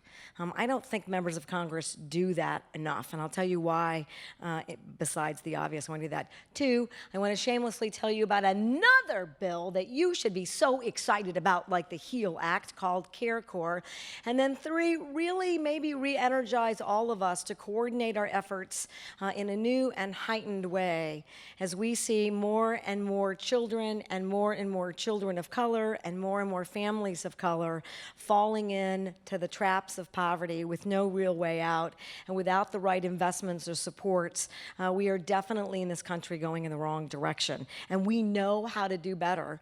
Now we just need to execute that doing better. So I want to talk about that. So first, you make an incredible difference. And while I teased Bruce a little about calling about how does Medicaid work, I was one of those young, I was 34 when I got appointed to the Agency on Aging. I was a lawyer, and I was practicing law, sort of, if you use that term loosely. I was really an advocate, and I was learning about aging issues and about Social Security and limited access to health care and no access to long-term care. And the fact that in New Mexico, 30 years ago, we were one of the leading states for grandparents raising grandchildren. And I'd love to tell you that that dynamic has diminished because we're keeping families together in a more productive way, or that if it's more appropriate and more beneficial to that family unit for grandparents to be raising grandchildren, I'd like to tell you today that we've invested incredible resources from early education and pre-K and healthcare supports all the way to opportunities in higher education, and making sure that those families are stable in terms of both being financially stable and really seeing clearly and in a focused manner the opportunities before them. But you would know that that's not true. And so 30 years later, knowing what I knew then, I'd like to tell you that we've made such great progress. So again, here's my thank you. I was 34, got appointed, had great advocacy support. And in many of my terms as an appointee through aging and in the Department of Health, it was this organization and organizations just like you, with advocates, young men and women who make less, who carry the burdens of these individual issues of the families that you represent and get to know in this process, home with you every day while you're caring for your own families, waiting for policymakers to do the right thing, because the evidence, even if it wasn't our moral imperative to support kids and their families, we know that every dollar invested returns to us so much more in the economic security and fabric of our communities and society. And yet, we continue to see cuts because kids don't have a great voice. And without you, there would be no voice at all. And I think we're now to the second part, kind of a renewed effort where we're expanding bipartisan in Congress to think about ways that we're supporting kids in any number of ways, which is why I want to talk to you a little bit about a bill called CareCorps.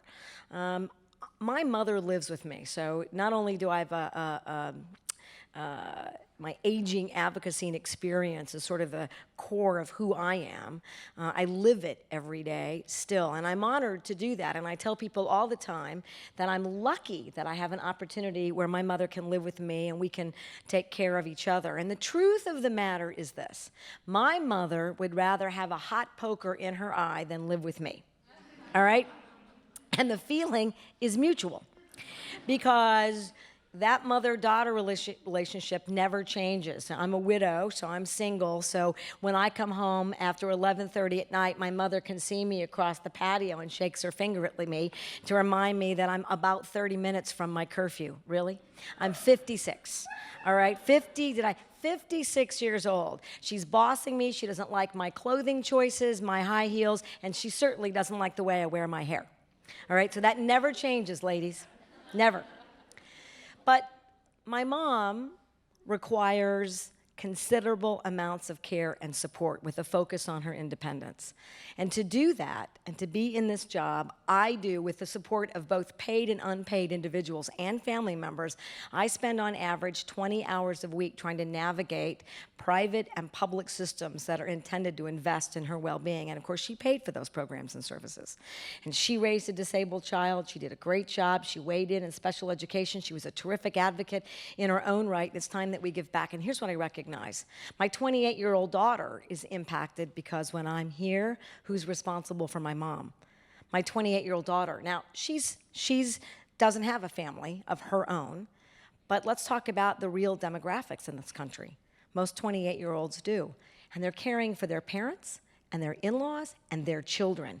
And we're creating this caregiving dynamic that hurts women, that causes financial insecurity with women, that is increasing poverty levels among families. That means increasing poverty and tensions with children. And those dynamics are burgeoning with no real platform. And it's the same debate that you're aware of, that Medicaid is tapped.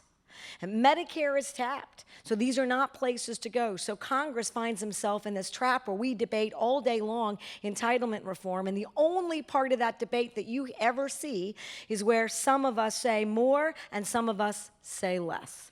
But we aren't creative about ways to leverage those resources and to leverage your expertise to make sure that we have sound investments that save money but also save lives and improve the quality of life and the opportunities for those families that we serve. So CareCorps. CareCorps is an idea. We create a national service program. We encourage young people to be direct caregivers, not to compete with paid caregivers, to do what we call instruments of activities of daily living. It's really about being a companion.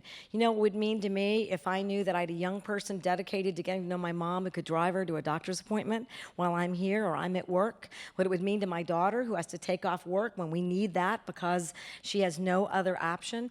And then we would create a brand new non-intergenerational competition, but a real unique understanding about what we need and how we can accomplish those things together.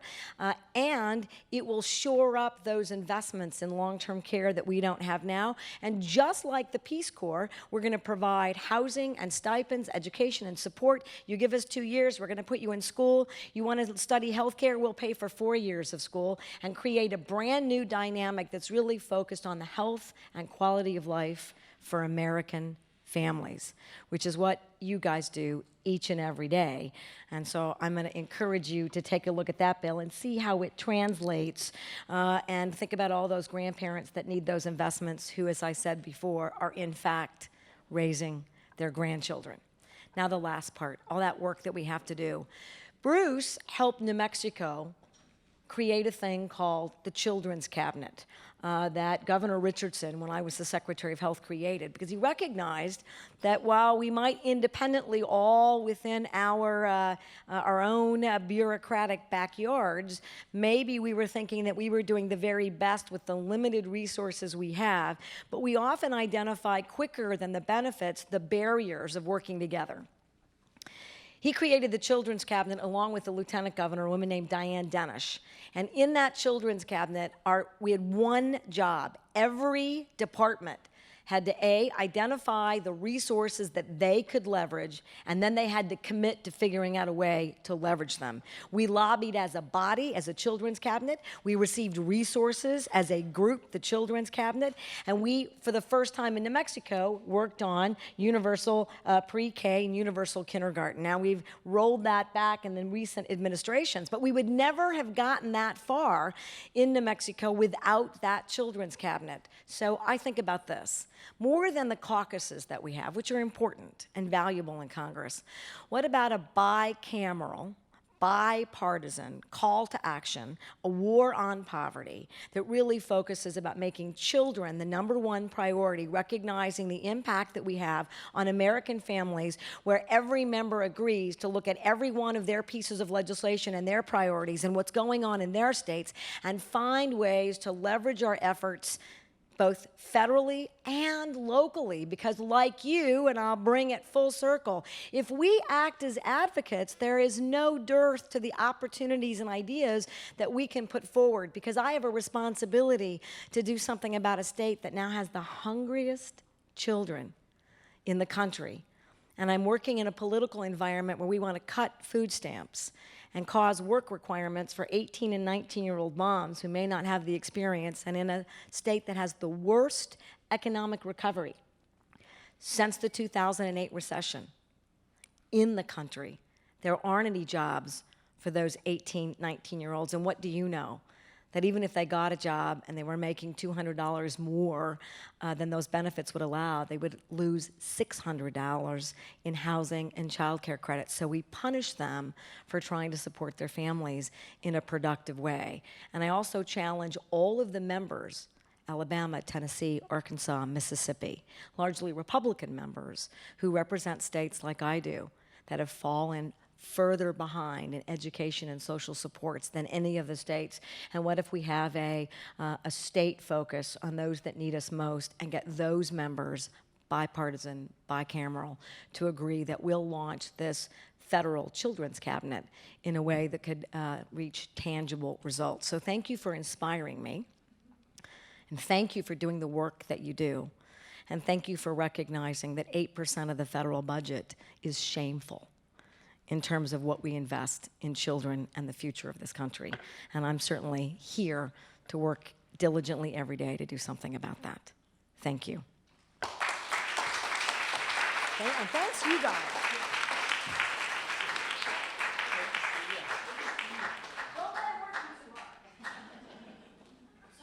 No, thank you so much.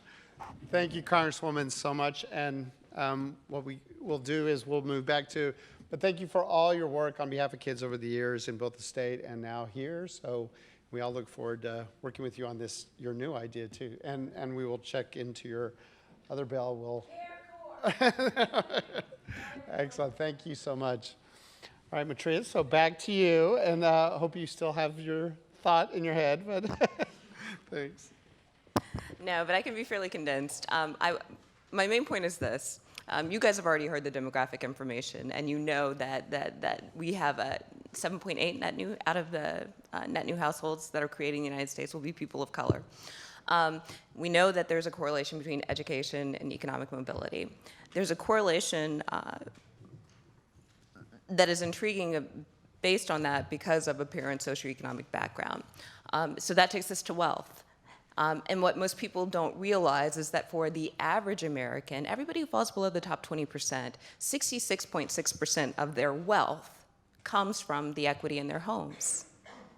So your wealth in this country, by and large, is determined by whether or not you own a home. Now, if you know anything about home ownership rates in this country, you know that 73.4% of all white Americans own their homes. You also know that the home ownership rates for people of color are Great Depression, pre-Great Depression levels of white Americans in this country. So in many cases, Latinos actually just moved beyond 50%, but for African Americans, it's never even been above 50%. And at Great Depression levels, it was 53% for white Americans. So if you want to change the wealth profile in the United States, part of it is that people of color have to have access to home ownership opportunities. I hope what you're also noticing in this budget, and even in Washington, is that there's a massive conversation about not actually allowing those opportunities to remain, right? And so we don't see funding as targeted and allocated to actually giving down payment assistance, something that families of color need in particular, because it's really hard to save when you make less money and you pay more to live just in the United States. And every study that we see time and time after again shows that that is in fact true in communities of color. So Andrea mentioned that some of the work we do is around predatory lending. But one of the things I would just give you an example of that is that in the United States, about 51.6% of all African American households are unbanked or underbanked. What this means is that they pay on average about $2,724 just to access their money and pay their bills. In contrast, for those of us who have bank accounts, we pay $105, or 40% of us pay nothing at all. That's the difference between what it means to have access and real legitimate economic participation in this country as opposed to being outside of that system. But the notion is that if you can generate wealth through home ownership, through responsible, sustainable home ownership for those communities and families that are ready, that what you do is you impact education, because education still in this country is a state and local matter that is oftentimes paid for by property taxes. Right? So the notion is, rather than actually thinking about federal policy and federal funding around housing in a way that diverts funds to communities that already have access, why not use those federal housing dollars to actually encourage families and communities to generate home ownership opportunities in their own so that they expand their own property tax base. And so why did I come to this idea? I came to it because there's this really interesting thing called the Affirmatively Furthering Fair Housing Rule. It's what the federal government uses to decide how it will require states and localities to consider when they allocate federal housing dollars. And when we say, Andrea talked about all of the tax implications, but housing is one of the most federal subsidized programs in the United States. Most people don't realize that. They don't think that that's true, but it actually is very, very true. And I'm not talking about just in terms of rental housing, but ownership in this country is heavily subsidized. So when you're talking about this, I read a statistic that said that we spent about $79 billion, the federal government, on primary and secondary education, either in 2012 or 2013. $70 billion go into the mortgage interest deduction, $4 billion go into CDBGF, and I'm not counting all the other housing programs that we have on tap. So I say that to say that we could be leveraging those funds in a way that actually helps support education by allowing individuals in those communities to build up their own wealth. By building up their own wealth, they can actually achieve some sort of funding parity without having to actually have a policy that encourages us to invest those dollars in other communities. Why do we have that policy now? We have that policy very simply because the federal government looks at housing when it considers education, and it says, I will examine it by looking at test performance. And so, state and locality, if you look at the schools that are performing better, then you should make your decisions as to how you allocate funds. Well, what does this do? It encourages states and localities to say that I'm going to build some affordable housing units in this school district that is doing really, really well. Instead of encouraging the state and locality to say, you know what, if I looked at the funding inequalities, if I looked at the differences in salaries that teachers received in poor districts versus rich districts, or the amount of money that they were getting in terms of property taxes, then I might use, if I had that as a factor for consideration, then I might say, you know what, instead of me building an affordable housing unit that can house 300 people in this school district, and dealing with all the zoning implications and things like that that would come up invariably because of that, I could take these same funds and I could actually create a down payment program for encouraging communities, people within the community and people outside of the community to start coming back to this community to buy homes and invest in this community, and thereby invest in the education system that exists in this community. So, I actually think that that strategy is a much stronger strategy. It offers a long-term opportunity for us to actually seriously address what's going on in terms of educational inequality in the United States by addressing its underlying issue, which is wealth inequality. And the other reason why I think this is important is, I don't know if you guys have seen it, but the Joint Center for Housing Studies at Harvard University released a State of Housing report for 2014. And it shows what we already know and many of us feel. There's not a single county in this country that has enough affordable housing units for low-income people. Not only that, the decision, some people have argued in Washington, they say, well, not everybody should be a homeowner, people should be renters. That's true. Home ownership is not for everybody, and some people do need to be renters. But understand that the decision between allowing people to be renters versus homeowners is not the same. You are making it really hard to generate and save wealth. Because right now, we have home ownership rates declining, but guess what's happening? Rent is rising at twice the rate of inflation. So who does the money go to when we don't allow people to be homeowners? It goes to those people who actually operate in the top 20%. Because although home ownership is the most significant asset that the bottom 80% have, guess what the most significant asset is for the people in the top 1 and 19%? Unincorporated business equity and property, real estate. They get the money by being your landlord. I would suggest that if we really have an interest in actually ameliorating wealth inequality in the United States, ameliorating some of the challenges around educational inequality in the United States, then we're going to make it a point to ensure that we address housing issues and give people of color in this country an opportunity to own in their own community and invest in their own community. And that should be a primary policy consideration for us as we go into this budget year and as we go into the election year coming forward. Thank you.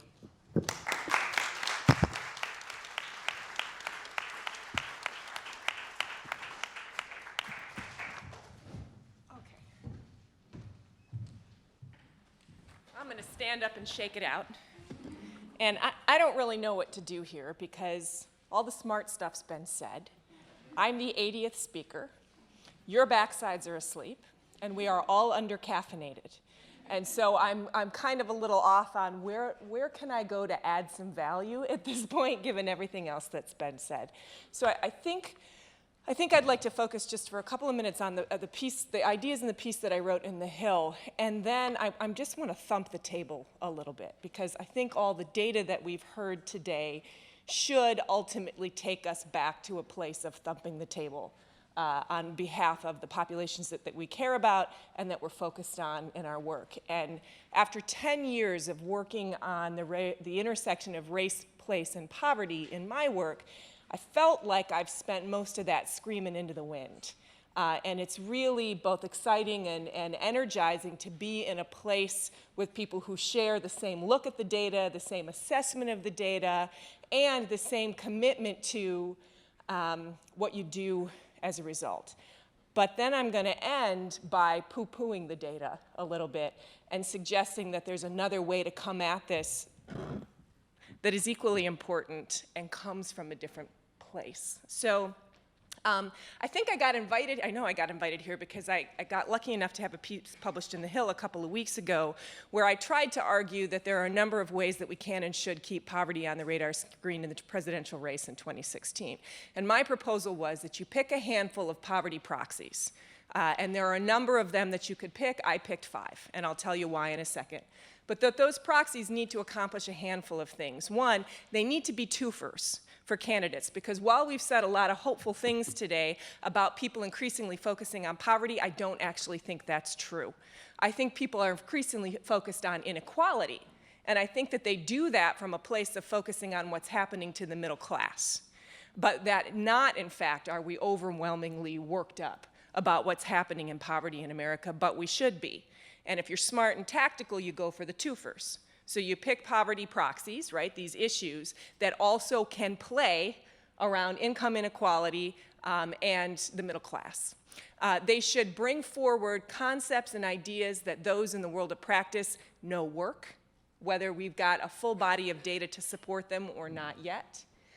And they should be pretty straightforward and understandable. Let me reiterate, there are a number that we could pick. The 5 that I happen to advocate for were the minimum wage, affordable health care, adult basic education, including English for speakers of other languages, and then 2 that I called the unusual suspects, meaning that the mainstream is not yet aware of their overwhelming import in both fighting poverty and creating prosperity. And those 2 are assets and the fomenting of social connections. Now, thanks to Andrea's work and work of colleagues like her, I think we're coming forward on the asset space. We're beginning to. We have a new mayor in Boston this year, and he's working on child savings accounts in our city. So we're getting there, but I think asset formation is still actually a pathetically unusual suspect, given what we know it does and how important it is, and especially given, I mean, come on, folks, we know the racial wealth gap data. We know it. Seriously, we're still talking about whether or not it's important to invest in assets for people to achieve? It's crazy. And then social connections. And for social connections, we increasingly understand the role of people using their own social networks and their own personal problem solving as a way to move forward. And until we invest and support that, we are underinvesting in solutions that will help people break the cycle of poverty. I teach in a school of social work, although I come out of public policy myself. And one of the things that's interesting that we're trying to change in the social work profession is this concept that you case manage people out of crisis. Because often what case management does is invite people to stop doing all kinds of things and tell them to go do some other things instead and control their movements and their locations and all kinds of things. We don't tolerate that in the middle class, nor would it be the smart way to help us solve our problems. We would say, who do you know? What do you got? What can you get a hold of? And how can you make it work for you? But we don't do that around poverty. And I'll come back to that again in a minute. So the idea was, how do you form a national coalition who can consistently surround a set of issues? I like these 5. Again, you could pick some others. You could pick education. You could pick early care. You could pick housing and homelessness. There are a number of other issues. But pick like 5 form a coalition around them, agree these are the ones we're going to push on because they're going to keep poverty on the radar screen, and then build a plan to go to the town hall meetings in swing states, to cover the South with this, to hit the early debates when there are still 32,000 candidates in the mix who are talking about all kinds of things, and constantly ask them, what's your position on this? What do you propose on assets? Have you thought about cohort-based economic development?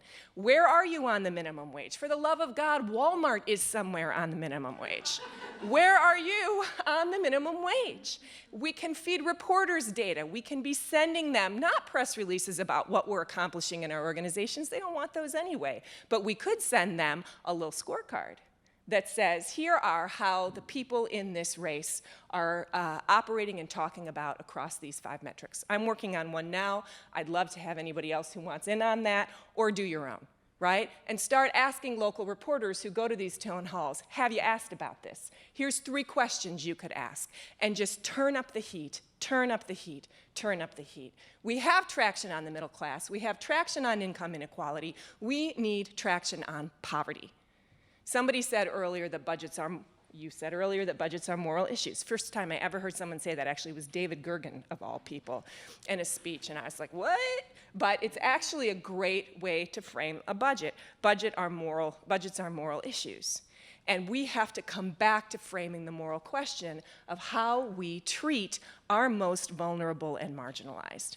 I gave a speech at the State House in Massachusetts this winter to social work students, upcoming social work students who were there practicing their legislative advocacy. It was awesome. There's like 500, and they're in their special suits, and they're all ready to go. And it was devastating for them because it was the day that the new Edward M. Kennedy Institute was opening, so no one was there. Because President Obama had announced that he was going to come to the opening, and the State House just cleared out. So you've got these 500 students, they're all ready to practice talking to the legislators, and you could hear crickets in the building, right? But before that moment, I had an opportunity to speak with them, and I quoted to them, is there someone from the NASW here today? I think there is, yeah. So I quoted to them from the National Association of Social Workers Code of Ethics, which says, social work should engage in social and political action that seeks to ensure all people have equal access to what they need to develop fully. Now, I think that shouldn't just be the code of ethics for social workers. I think it should be the rallying cry for every sentient being in the United States. That is our fundamental social contract to each other. And whether you listen to Paul, who spoke earlier about the role of human dignity and full human potential, or you listen to Pope Francis, and I'm a Catholic girl, who in Laudato Si last week talked about the fact that the fundamental organizing principle of civil society is our responsibility to each other. And how is that not the rallying cry of every sentient individual in the United States? How is it not our fundamental priority to ensure that every person living in this country has the opportunity to share their full human potential with their communities and with their society? How is that not our #1 organizing principle? Thank you. Now, it's time for us to so that means that it's time for us to stop treating poverty as the domain of some liberal social justice warrior. And those of you on Twitter, you know what I'm talking about, right? That's got to stop, because in fact, how we address poverty is a moral question, but it also becomes a question of our economic and our democratic survival. And Andrea referred to this. She alluded to this question of democratic stability. Make no mistake, a country in which a very small percentage of people can do whatever the hell they want, and the vast majority of the rest can't, and then some percentage are stuck not even being able to be the basics of who they can be, this is not a recipe for stability, and it's not a recipe for freedom. Supporting the middle class isn't enough. Our future relies on a path to prosperity for anyone and everyone who wants it. Anything else, anything less than that, falls short of our shared American vision. It falls short of our full potential as a species, for goodness sake. It falls short of our promise as a free country by, for, and all the people, and this is important, including those who are waiting to become part of the people. We have touted American exceptionalism based in part on a specific social contract that says, if you want to and you're trying, you can. When was the last time anyone we worked with believed that. If you want to and you're trying, you can. But that is the fundamental tenet of American exceptionalism. I'm not a big fan of the overall idea of American exceptionalism, although it seems like in higher office you kind of have to tattoo it on the inside of a bicep, like one of those barbed wire things that goes around. You have to hold on to it. But if we're going to hold on to it, then we have to restore the conditions where if you want to and you're trying, you can. And part of that means changing our beliefs about why people can't. We can no longer tolerate a subtle and pernicious set of beliefs that say somewhere deep down inside, we think if you're poor, it's because you're stupid, you're broken, and you're lazy. We cannot tolerate that anymore until we name that that idea is in fact inherent in our poverty-based beliefs and in our race and poverty-based beliefs in the United States. We cannot set the social policies that we need to be able to make that change. If you want to and you're trying, you can. When I used to run Catholic Charities, I would make these speeches about poverty and I would say, listen, the laziness curve absolutely exists, but I would maintain that it is equally distributed across the population. Equally distributed across the population. And so how do we set our public policies there? I had a ton more that I wanted to say. I had data for you, but everybody else hit that, and I talked about human dignity, but everybody else hit that. So I'm going to come back, and now I'm going to take a right turn from data. It's incredibly important. It's important for our public policy. It's important for our philanthropy. It's important for our investments, and we love it way too much. And I will go on the record and say that as one who has both raised money and given money in a philanthropy. It is actually time now for us to take a love-based framework, informed by data, educated by data, but rerouted in a general and basic concept of love, which is not unprofessional, but in fact core to who we are as a species. And when you take a love-based approach to philanthropy, to public policy, to community development, you manifest that in several ways. The first is solidarity. A sense of genuine and actual shared responsibility to each other for each person in our country being capable of expressing their full potential. And that, by the way, means creating subsidiarity. Now, that's originally a Catholic principle, but it's leaked out, and I'm glad that it has.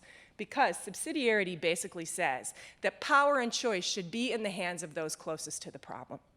And that means that in philanthropy and in public policy, we have to begin to enact public policies that put choice, control, and cold, hard cash in the hands of people who are experiencing poverty, because we actually genuinely believe that they can solve those problems for themselves. And when I find out that a low-income child with $500 in savings is 3 times more likely to go to college, I'm pretty sure she can solve the problem for herself. I'm pretty sure she's going to. But we had to make sure that cash was in her hands. We have to stop believing that it's stupid, lazy, and broken, and start believing that it's a complex racial history, a set of beliefs about who gets assets, compounding interest in the history of home ownership, and other ability to develop resources. And we have to put lovingly choice and control in the hands of people who are experiencing poverty so they can do what the middle class in the 20th century did, which is figure it out for themselves. And they will. And any of you who work in poverty know that when you give people choice and control, it turns out they want the same things everybody else does, which is to do better for themselves and their kids. Full stop. A love-based approach really believes in social connections. It believes that the friendships and bonds that we inherently make are actually constructive and can be leveraged because we surround ourselves with love. Now, not everybody does. Sometimes we all surround ourselves with bad influences, but we don't bake into public policy that you gotta break it off. We say, figure it out. And our social policies and our public policies should do the same. Look at Lyft. right? The national organization, they were just big in the Red Nose Day, those of you who are still TV watchers. Look at Lyft, where they take an approach of helping families navigate out of crisis for themselves, right? Look at Family Independence Initiative, which is a cohort-based savings approach model to helping people work their way out of poverty. Using this social connection-based approach, families in Lyft, in FII, on average, within 12 months, increase their savings by double digits. Now just take a minute and figure out what you'd have to change in your life to increase your savings over the next 12 months by double digits. And these are low-income families who consistently do it in the thousands across the board every year.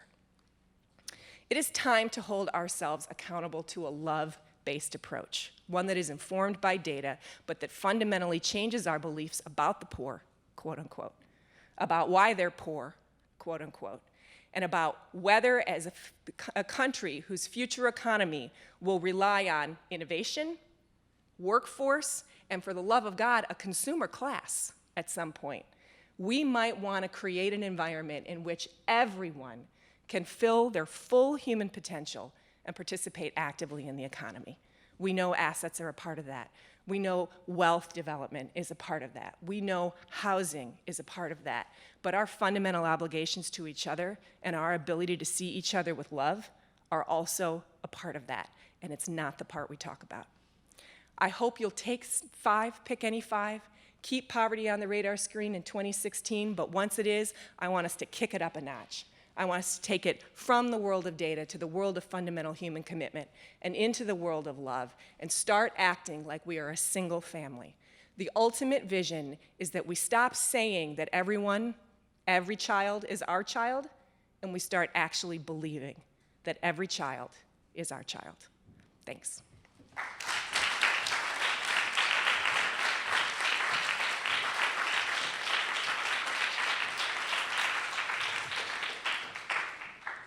Awesome. That was awesome panel. And any questions for folks so we can open up to the floor? There's a wealth of great ideas here. Any questions? Come on. All right, well, I have one then. Oh, go ahead. Go ahead. Not a question, really, just a comment to the fact that I've rarely been confronted with a panel, and the fact that it's 4 women is great. You are all such effective, wonderful speakers.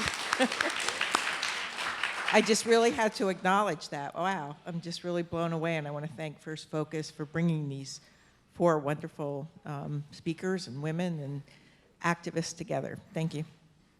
Great, great. Sharon, the only thing we were missing on the panel was you. That's right. Over if you want to come up. You know what I want to say, just funny, I was telling her, this is actually the first female panel that I've been on, all-female panel, and I've been on lots and lots and lots of panels, so it is refreshing. That's awesome.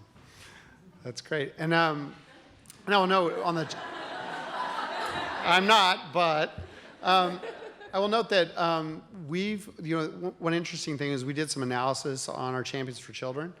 And it's amazing because you can look at, we publish it in the Hill every year, and it's disproportionately men. So, you think, well, but then if you do the analysis, it's not even close. When we first started doing it, it was 3-to-1 women in terms of their, potential. It's like 12% of House males were champions, 36% of female House members. And it is changing a little bit, and it's back to this issue. It's sort of this younger generation of males are getting better at understanding equity in roles and also being better champions for kids, but it's still 2-to-1.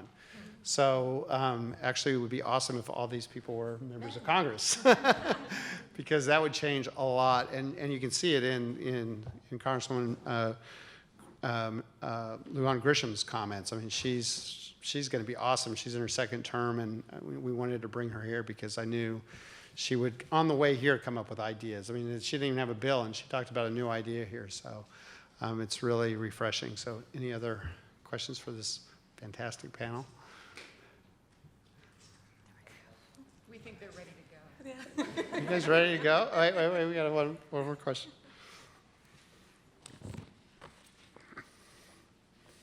Good afternoon. My name is Lizette Burton. I'm with Boys Town. First of all, just thank you for all of the information that, that you fabulous women shared with us this afternoon. And I'm wondering, because I think it applies to housing, I think it applies to asset savings, I think it applies to how we deal with children and families, how can we shift from evidence-based practice as the norm in terms of what programs we're going to fund, what we're going to support, and really start looking at practice-based evidence, because randomized trials are very difficult to do when you're dealing with real human people and families and people on the ground. But there are lots of programs that are working, that can demonstrate outcomes, and that we need to replicate. So how can we start getting policymakers and more individuals to talk a little less about evidence-based practice and talk a little bit more about practice-based evidence? Thank you. Go ahead. I think that's really, really an important question. And there's actually been a couple of really good best practices on that. I think a lot of it starts from our funding. So, you know, it comes from foundations and government entities incentivizing communities to think differently and to experiment and fail fast. One of the great, I think, innovations has been the Investing in Innovation Fund, the Social Innovation Fund through the Department of Education, and there's this new program, I think, coming out of OMB that's focused on performance pilots. And so these are new initiatives where organizations on the ground can be a little bit more innovative, can tackle a community challenge in a different way, and they don't have to have years and years of evidence to show it. So I think it really starts with those that are providing these funds, allowing organizations locally to do things a little bit different, to experiment, and to address these challenges in new ways. So I think it starts at the top, but also on the ground as well. So I'd just add to that in terms of how we seize the moment for this, and I'll just use the example of CFED, which I think is replicable broadly, which is we identified the exact need that you're discussing, which is how do you really create the capacity to do applied research that's directly relevant? And this came out of going to the Federal Reserve's Community Development Investment Conference and hearing paper after paper with data that was 4 years old. Well, if you're trying to track any economic financial factor, data that's 4 years old is completely useless to you. And so what we discovered is that there's an incredible need for an intermediary organization that has its experience grounded in practice, but also has the staff with some of the research ability to understand when you need academics and when you don't.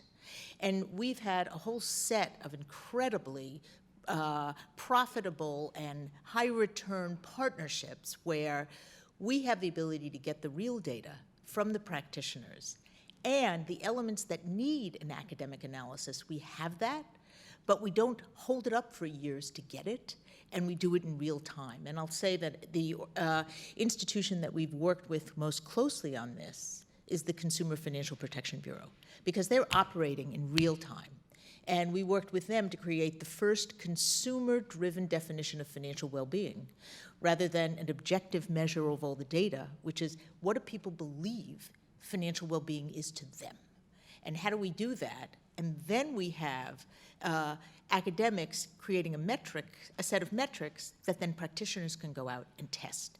So it's really an interesting question of how you shape those roles and how you then solve questions in a way that come up with the kind of answers that Lindsay was talking about in the real time, given how rapidly things are changing on the ground.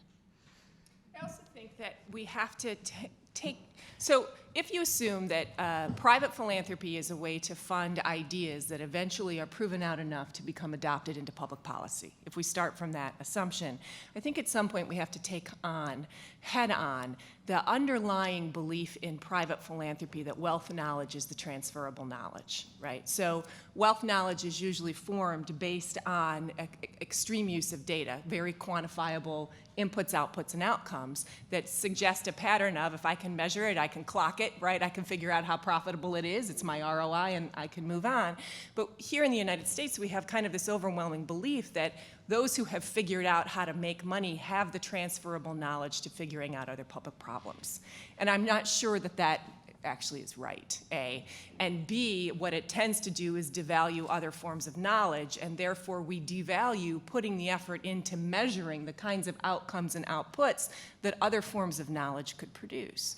And while we continue to privatize our problem solving into private philanthropy, if we double down on the wealth knowledge concept, we're going to double down on quantifiable, more short-term metrics, and it's going to make it very hard to do what you're talking about. And I think we've got to name that and kind of take that head on.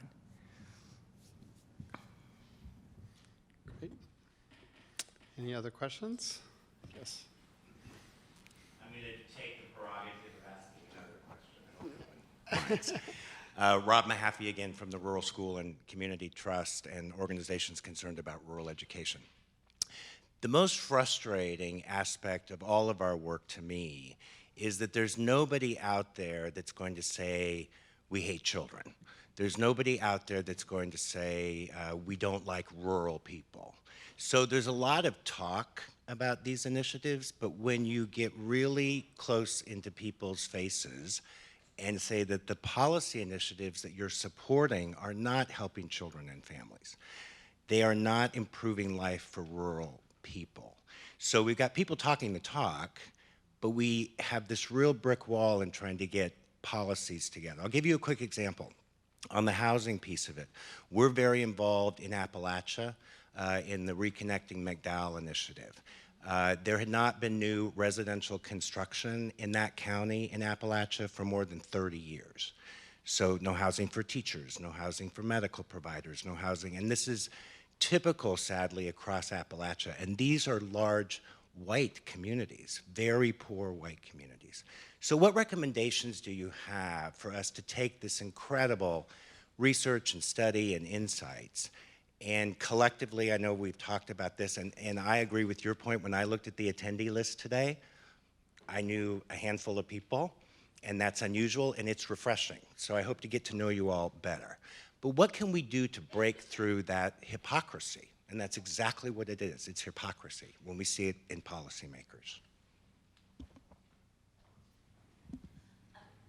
I mean, everything you said was exactly true. Part of the biggest problem, and I always, when I'm speaking to groups in housing or just financial services, I always say, one, there's a tremendous love in Washington with theory, and we're very theoretical, we're very abstract, and we, and as policy professionals, we often are like, no, everything has to be factually accurate. So we splice words and we do this. In politics, and winning the American public's mind, policymakers, lawmakers are not that exact, right? And so we take technical things and give technical explanations. They speak plain language and in a relatable way. Why am I telling you this? Because they've used plain language narrative to convince the American public that their experience, the experience of caring about these issues is not applicable to them, even though the reality is that they are being heavily impacted. And so in Appalachia, you could poll people, and this is one of the things we do.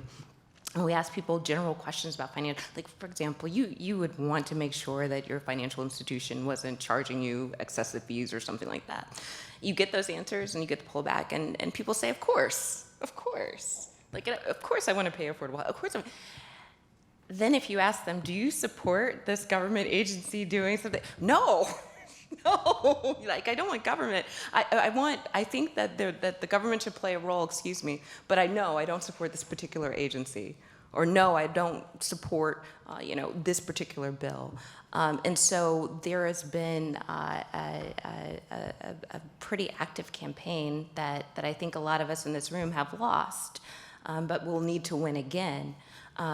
About who is impacted by the policy decisions going on in the United States, because often the people who are making the argument that these policy things don't matter are telling those very communities that it's impacting, that they're not being impacted. I mean, another great example of that is look at how intensely a lot of people in the Delta region appear to be voting against their own interests. Something to that? I'm going to take a completely different tact. tact on that. There's no viable economy in these communities. And until there's a viable economy in these communities, and we have all the political issues you said, you know, I mean, you look at the maps that we saw today. It is a pure political map. Which states have Medicaid expansion and which states don't?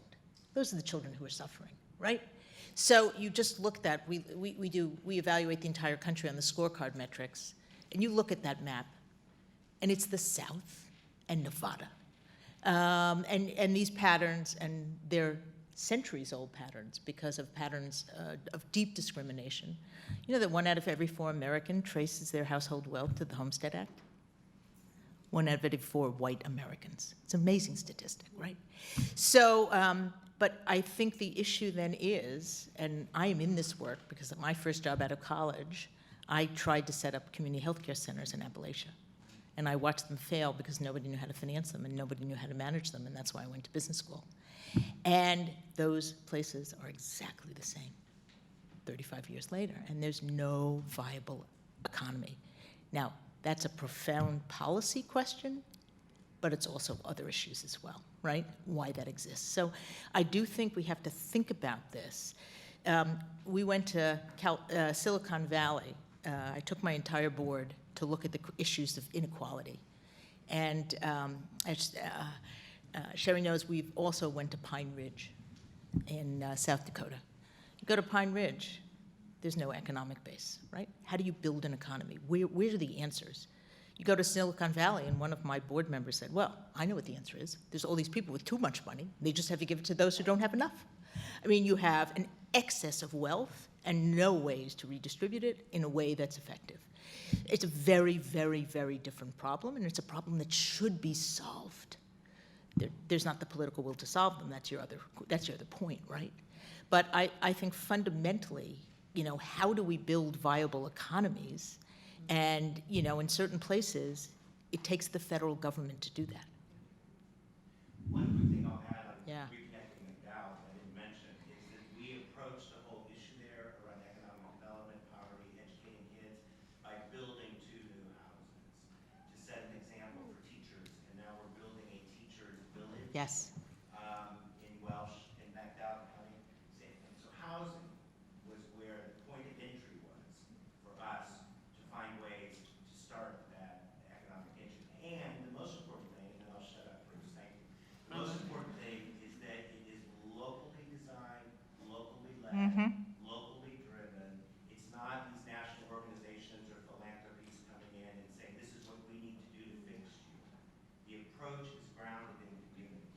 And the assets and the wealth and the opportunities and the challenges that are in these very rural, very poor, very remote places.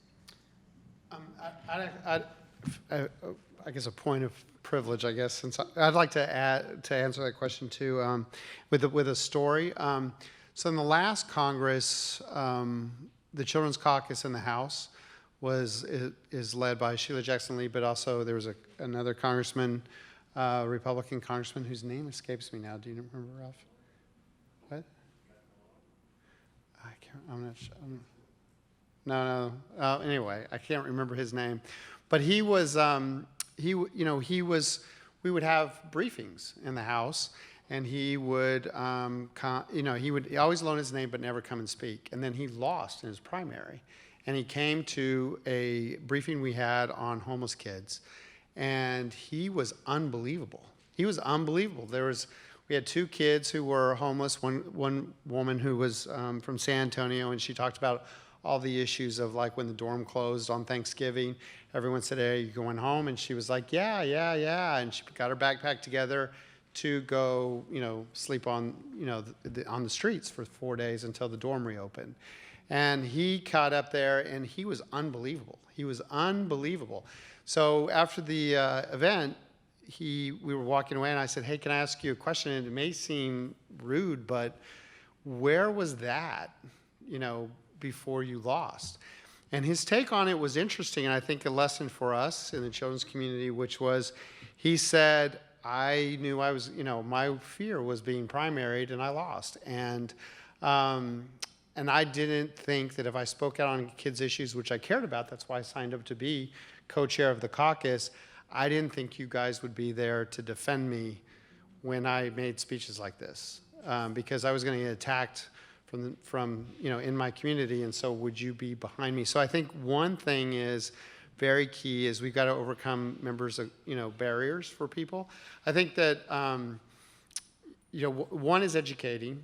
We've done focus groups where we ask people what their priorities are. They don't mention kids. Frank Luntz did one of these in Iowa, and then he asked the focus group people, he said, so you hate kids because you didn't mention them?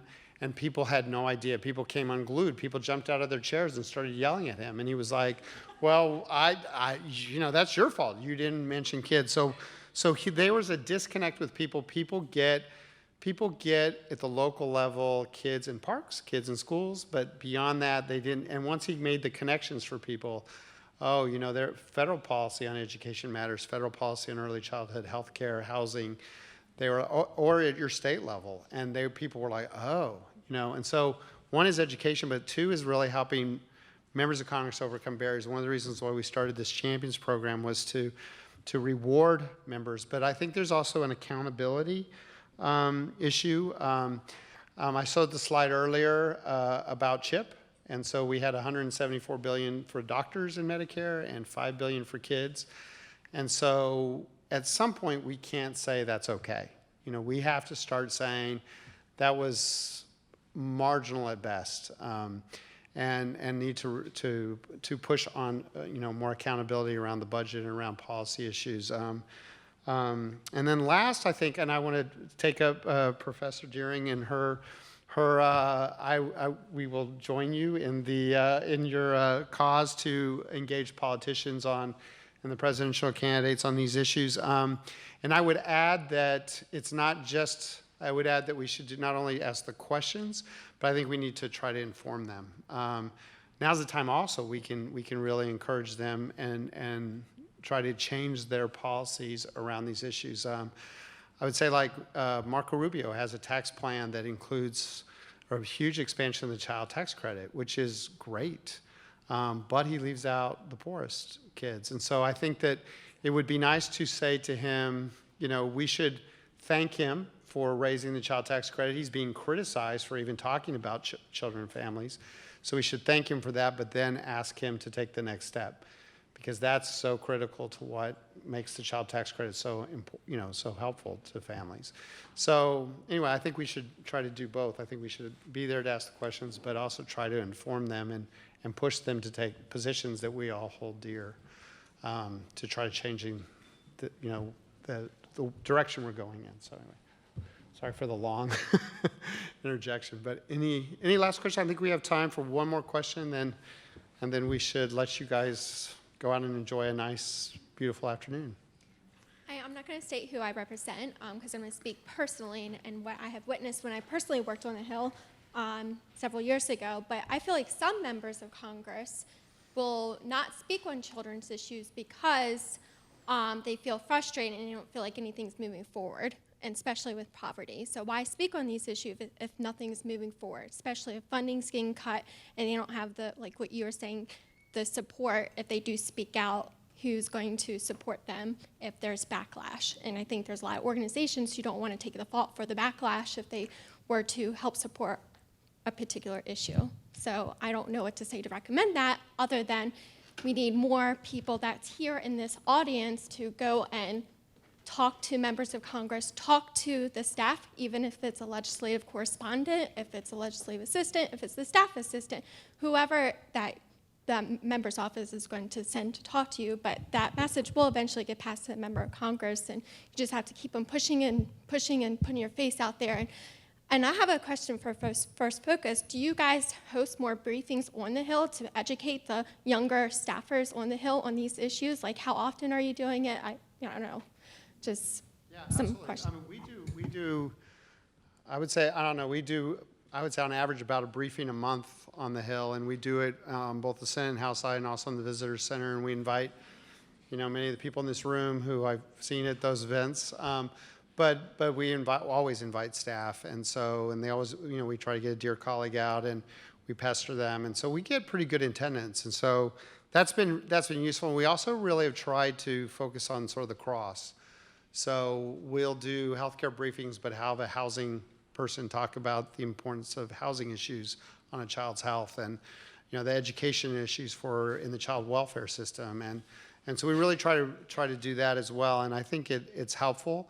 But I would say, and I agree with you, I think that part of the issue is that our issues aren't discussed that much. But I had one senator tell me there's been 6 weeks that have gone by, no one's talked about kids on the Senate floor. So what are you guys doing about it?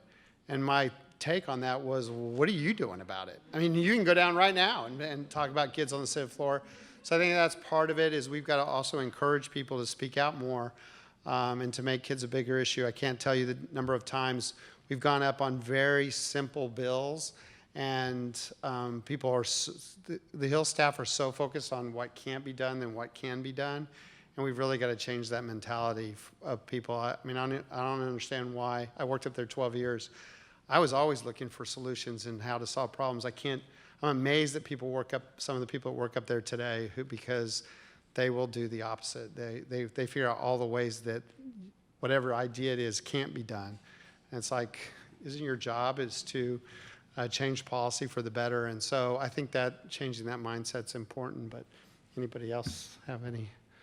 I think the other thing I would add is having unlikely messengers carry this message is incredibly important. I mean, all of us going to the Hill is absolutely critical, but to have folks that can influence those members because they're high-profile business leaders in the community, they're military generals, they are the strange bedfellows in this movement, that can validate our message, but in a new way, and bring a new lens to this work, I think is incredibly important. And there's some organizations that have done that really well. Ready Nation has worked with business leaders. Mission Readiness has worked with folks in the law enforcement community. So I think leveraging the connections that we have at the local level with new advocates is really, really important, because I think that will be particularly influential for members. I think that's right. All right, well, thank everybody for coming today, and great panel. Thank you guys. One last special thanks. I'd like to again thank Sarah Kyle and Elliot Gluck for all their work on the book. And if you have any questions,